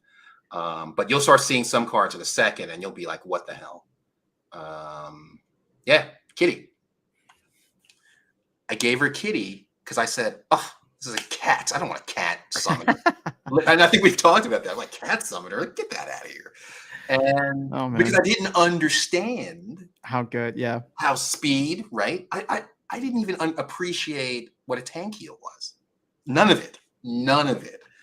And had I known how dominant Kitty would be, I would have maxed it out. Never maxed it out. Same thing with Llama, right? I said, I don't want to play the Llama Summoner. That sucks, right? I didn't understand what Last Stand was. Yeah. I mean, and these are things that you learn over time. And the combo with with Kron. Yeah. Actually, not just Kron, but there's a couple of combos. Yep. I even gave her, this was one, I think it's here. Border an Undead Minotaur. I mean, she even has an Alistair Rotwell, right? So because I said, oh, well, I don't know what I'm going to do with this. So here, it's just fun to play with, right? Daria Drag Scale, right? I literally bought it because I said, oh, that's you with some armor on, right? It just looked cool. Right, the artwork was excellent, and then a year later, it blows up into this thing. And so, my point in saying all of that is, we're literally doing the same thing again, right? People are focused on building their decks, and some of the cards are super cheap, and you think they'll always be there, right? But there's going to come a time when you're going to look back at a Kelia and say, "Oh, I remember when Kelias were $5 each." Right? Daria, let's look at Daria. What is she now? So Daria, she's an epic, right? So I guess that doesn't count well. But there are just cards here that just blew up in price the moment they stopped printing. And I think I harp on that all the time. Right? Yeah. Once these cards stop selling, you'll have missed your opportunity. So. Yep. Well, that's kind of why I went through and you convinced me to level up or max out my rewards cards right now, because there's two ways that I look at it, and both lead to the same logical conclusion, right? With this new rewards update, either we get a ton more rewards, at chests are just flying off the shelves and people are getting a bunch, and the print rate, they go out of print right away, and then the price starts increasing from there due to scarcity, or let's say the rewards actually slow down and then they're diluted with a lot of these newer cards. Well, now the fact that there is actual scarcity because we're not getting them at the same print rate as before pushes the price up, which makes them more expensive. So either way, it just made sense. And I think people still have maybe just a couple of days left to try and jump in, because I don't know what happens afterwards. I mean, maybe we stay the same, and at that point in time, there's no harm, no foul. But either way, there's 2 out of those 3 scenarios I see the price going up in a relatively short amount of time. Yeah, I mean, we talked about Pokemon earlier, right? My kids play, and this is the reason why I love digital assets, right? My kids played Pokemon, and they were players, right? They were players, play Pokemon cards everywhere, all over the house, but they didn't take care of them. And then years later, my oldest son would say, "Hey, Dad, did you see my Charizard around here? Because it's worth $2,000. And you're like, "What?" Right? So, there's the being a player, but at a certain point, you can transition into an investor, or at least take some profits for the asset you've seen, right? Our Magic cards now are sealed in card binders because we now know that this is the potential of this hobby. So, and that's all it is, right? We enjoy playing, but at a certain point, the value of these assets are going to grow so much. And then, one day you'll be having the same conversation. Oh, I remember Darkestnyte used to talk about, the old days. And then here we are, right? We're reliving the same thing, right? So. Exactly. Yeah. I mean, you to me are very much a player first. Like the investment side of it is just fun for you, right? But you don't even look at it like that. And I would say that once we get to a place where the majority of players are interacting with the game like that, then like what makes the most sense for me is, you have cards that you can buy, and then you have cards that you can win as rewards. Right. And so in terms of like players like yourself who may want to eventually take something out of the game, what you are doing, or what I could see people doing in the future, is you just play the game. Like you literally buy the cards that you want, you play the game, and then you stack up these reward cards. And you're not going to sell them now because they're still in print, but you understand. Yeah, you may never sell them. You may just rent them out and then take that income and like I say, buy some ice cream with it, right? Whatever the case is. Or at some point in the future, like for me, I don't know what I would end up doing, but I'm stacking rewards cards, not buying them, but I'm not selling them either. So now, since I've maxed out my rewards cards, everything that I'm getting now is kind of like extra credit. And at some point in the future, maybe I'll make the decision when a Pelacor Mercenary is at like 20 cents or 30 cents or $1 and be like, okay, you know what? I don't need this card anymore. There's a lot more players that have come into the game. I'm going to sell it to buy this card, or I'm going to sell it because I want to buy a home, or I want, you know what I mean? Like who knows where that could lead to, but that's how I think, that's how I think a majority of players will eventually start viewing the game, where it's more so just about asset ownership. And then like, rather than trying to suck some stuff, some value out of it every single day or whatever it is. So in our guild, we actually had a person that left Splinterlands to convert their assets and buy a house. So he bought a house and he got married, and he said, sorry guys, I've got to go. This is life-changing. And we wished him well, and we haven't seen him back again. Maybe he'll come back at some point. But what you just said is absolutely not could happen, has happened. If you look at the screen now, I just filtered on rewards card, right? Yep. If you look at, these were all cards that were given away over the last 2 years. Right. Wow. And if you look at them, right, these are all, a Kraken, right? A Kraken was a card that would drop like, like a Jin O'Shaughnessy now, right? Like a Jin O'Shaughnessy now, exactly, yeah. Right? Captain's Ghost. This is the one that continues to plague me to this day. Is Captain's Ghost would drop all the time, right? Yeah. Or they were super cheap, and now it's a very expensive card. Right? Yeah. Centauri, the Centauri Mage, right? Another one that I would get it and I go, oh man, another one of those, because I didn't really know how to use it, right? But the fact that it has, return fire, was great to put in that snipe position, right? Nightmare, like compared to Lord of Darkness, Nightmare was trash, but in the speed meta, it's not. Yeah. Well, now it's just like, can Lord of Darkness hit it? But I remember, so I came in right at the end of the last rewards kind of being given out. Right. And so I remember seeing that card and like not really fully understanding what it was, similar to where you were at when you first started. Exactly. But now, like whenever I see it in gold or diamond, I'm just like, oh, come on, please. Am I going to get a hit on this guy? What's going on? Right. And so that's the benefit of playing all the games and being part of the community, right? Because when I first started, I played 6 months by myself. I didn't join a guild, right? And so I was really, and I wasn't watching content creators. It was just this cool little card game. I don't even remember how I found Splinterlands content, right? But even when I saw it on YouTube, I would kind of ignore it. I definitely wasn't joining Twitch streams or anything like that. And I don't even know what the turning point was, to be honest. So yeah, there we go. Saying Dario was under 50 cents. Wow, I like this. Renee saying if I ever had to for whatever reason cash out, I would never look back. I'd be too afraid to see the potential to give away. Yeah, but guess what? Right, you have all of that knowledge that you would be able to take advantage of, and you'd be able to come right back in with a shorter runway. right? And you'd be able to just jump back in. I think there'll always be opportunities, right? They're always going to give out reward cards and things like that. And card flipping has become a thing again, right? Opening up packs and flipping. There are opportunities right there. People are making quite a bit of money, right? And I've often thought of doing that, but I just don't want to, right? And you see all the old cards I have, and I'm like, I don't feel like. I don't feel like putting it out on the market because I got burned by selling a Yodin, right? I don't ever want that to happen again. Yeah. Hey, can I ask a favor? Yeah, absolutely. I have to make a quick phone call, but there was a good question here from Now Done Okay asking about summoners or waiting for legendary summoners. You want to answer that, and I'll be literally right back. Absolutely. Yeah. Okay, cool. Well, wait, you're giving me the pilot's. I'm now the pilot. You have control. You take control of the stream. I'll be right back. Oh my god.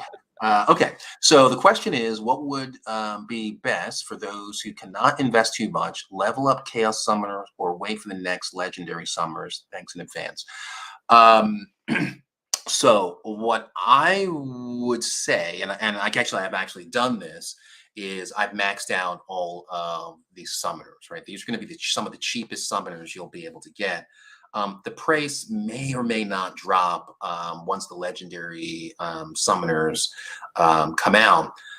If I were going to look for a time to try to get your summoners maxed out before, it's not whether the legendary summoners are out, right? It's when they're much more likely to go out of print, right? And so for Chaos Legion, we can kind of tell when we're going to get close to the completion of Chaos Legion. Probably not going to happen this year. I would say, if I had to guess, sometime in November or December, maybe. So you kind of have time. What you want to be careful of, though, is a meta change, right? So a critical card comes out that does what Kelly is doing, right? Is pretty dominant, but something may happen that makes Sloan a dominant carry summoner, right? But if you're going to start anywhere, I would say start with the rares, right? You can play them in more battles. There are rule sets where you can't use your legendary summoners, right? But you'll always be able to use your rare ones. So you got to keep that in mind as well. I hope that helps. Do you think they should ever do another summoner reward? So I would say that would be really nice. And I think it would help a lot of players out. Right. So so if they were going to do a summoner reward, I would say it should be something similar to, I'll bring it up real quick. So just look at summoners. Let's get rid of reward. I'm sorry. Let's go there. So summoners, and let's look at reward. Yeah, there we go. So Daria was a reward summoner, right? And then Kretch was the other one, right? And so, I mean, I think they probably will do one in the future, right? So they did one back in beta. They did one back in Untamed.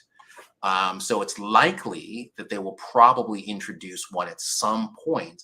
But again, the benefit, and they're both dragon, right? So the benefit to the player base is that they get to have at least one max level summoner just for playing the game, right? Which allows, because it's dragon, allows them to effectively have another maxed out summoner for another splinter, right? I don't think this was a mistake, right? Well, to be fair, Matt has said recently that he does not plan on putting another reward summoner out for a while because they want to require people to have some kind of investment in the game. Sure. But I think that if the game is successful, and I do see, a decent level of success for it in the future, I think it's something that they would probably consider, especially if the player base does another 5 or 10x, then this could be something as a way to like reward the community.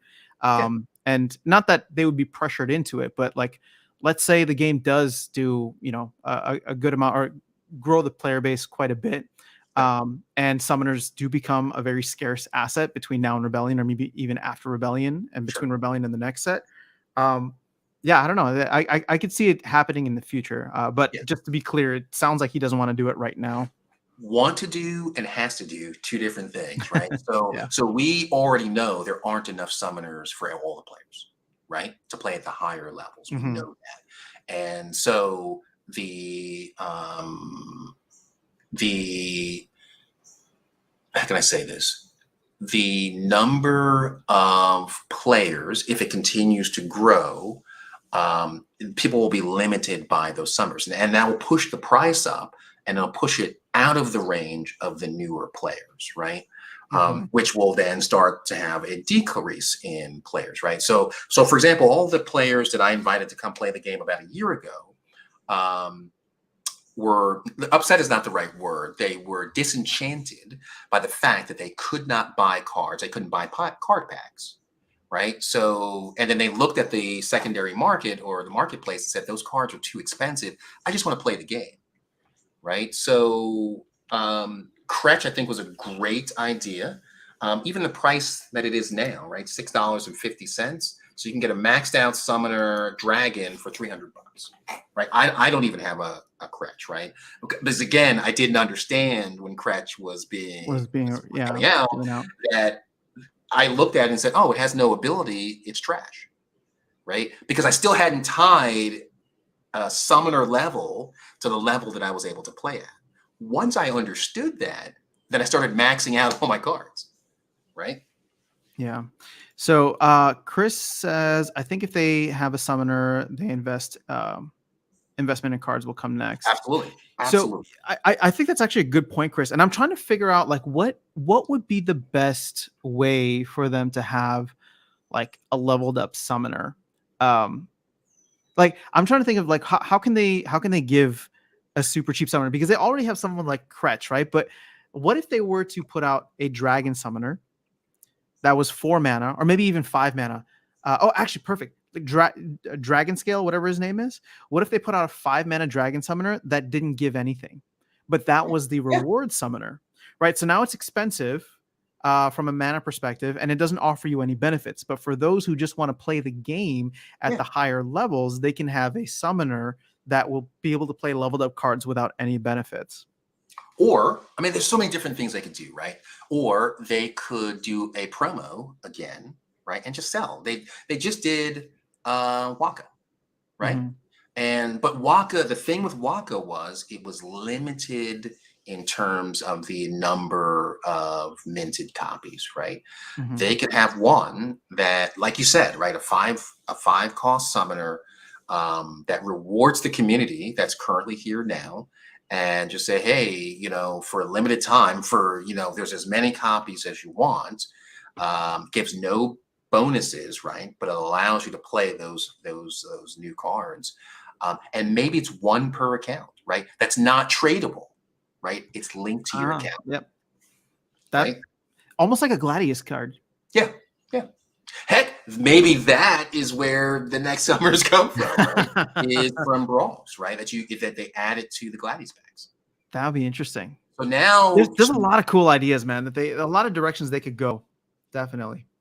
Yeah. So I said, do you have any concerns about the introduction of land having? Oh, no.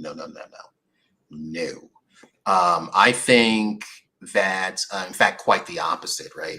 And we talked about this last time. I don't know if, Larry, you were on the last time we talked, but I equated land and the introduction of the new cards during combat to be similar to the Axie play model, right? Like when you play Axie, you have your team and then you play card effects during the battle, and it seems very interesting, right?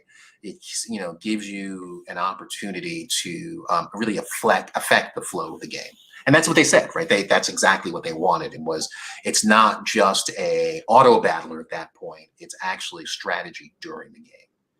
And I think it'll change everything, right? So, and maybe they'll have a new league, modern, wild, active, right? Whatever it's going to be. Because some people are going to like the old way, right? Yeah. And they're not going to want to be influenced by these new cards. And some people are going to like the new way. That'd be interesting. What if they had like a land, almost like a land version of like a brawl or arena or something? You know what I mean? Where it's just like you can go and play that style of game. Illuvium, right? That would be like Illuvium, Mm-hmm. right? So, and which again, we haven't really talked about that. That's still nowhere. I haven't gotten an update on that in forever. No weekly AMAs for you on that one? Nothing, man. There's nothing That's out there, rough. and I'm an investor in that, right? Yeah. So wouldn't it be interesting if Splinterlands beats them to the punch? I can see it happening now. I can see it happening too. So, I think Matt and Aggro and the team have an opportunity to dominate this play to earn space. I mean, they already are, right? So, but to take it to the next level, I still look forward to the day when I'm walking through my land, right, in VR. Yeah. And inviting the guild to, do a tournament, right? Maybe just a guild tournament on my land, and we fight, right? Yeah. I mean, there's so many good things that, again, we're early days, right? In the future, 5 years from now, it could be completely different game, right? I mean, the aspects will go with us, right?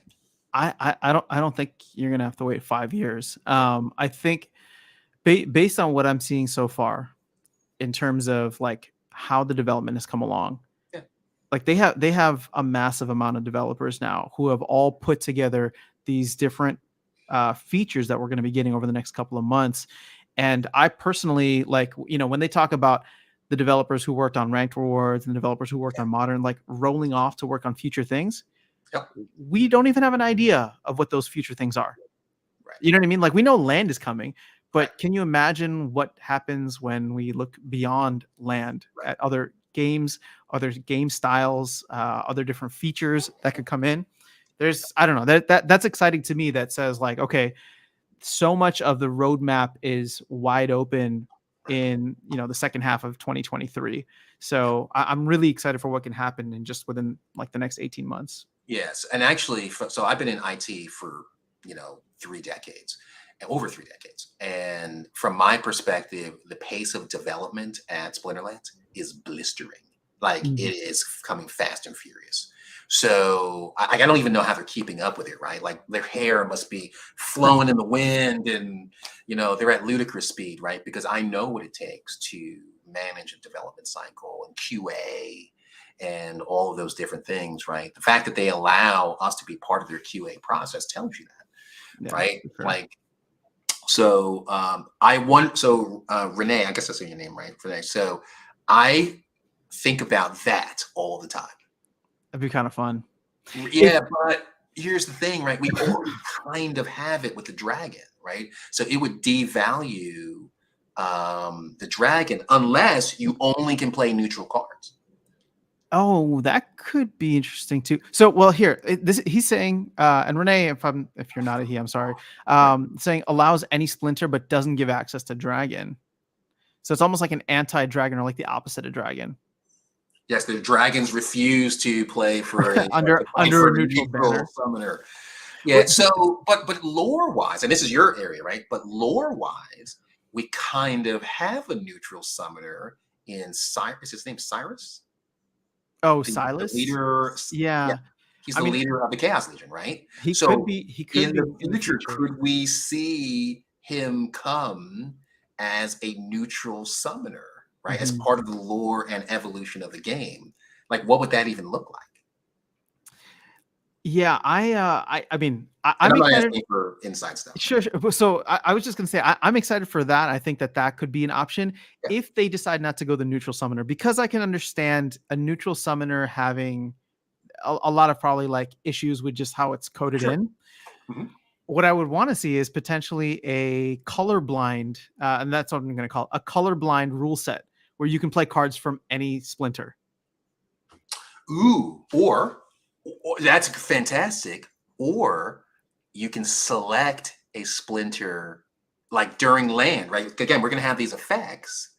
So maybe one of the effects is you might have him as a summoner, but during the prep phase, you pick which summoner which splinter he belongs to.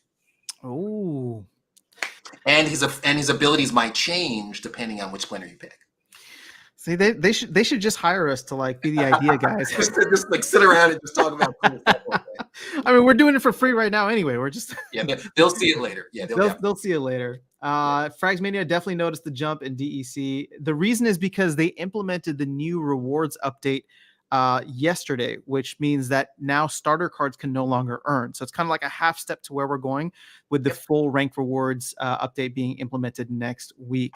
So yeah, it's been great for like anti-bots already, which is awesome. Which we're bot. Well, at least I'm bot neutral. I know you're bot neutral. Like I don't. Really. Sure, yeah. Sorry, anti cards that don't own assets, anti accounts that don't own assets. So someone's trying to Lapsus is trying to level up their Kretch, but on top of that, he'll be a brilliant summoner on land, definitely. Oh yeah. Oh, so okay. So all right. So maybe this is now we can have Sharon. So I have not really done a whole lot of research on the land. Now, apparently, you'll be able to put a summoner or a creature on land to do something, right? So how does that? Do you know anything about how that's going to work? So there's nothing finalized about this, but a lot of the official speculation, right? And this is taken from town halls, taken from what Aggro and Matt have said in the past, is it may not just be a monster, but it may, like, think of how you put together a team. Right. Like, let's say a land plot has 7 slots available, 1 for a summoner and 6 for monsters.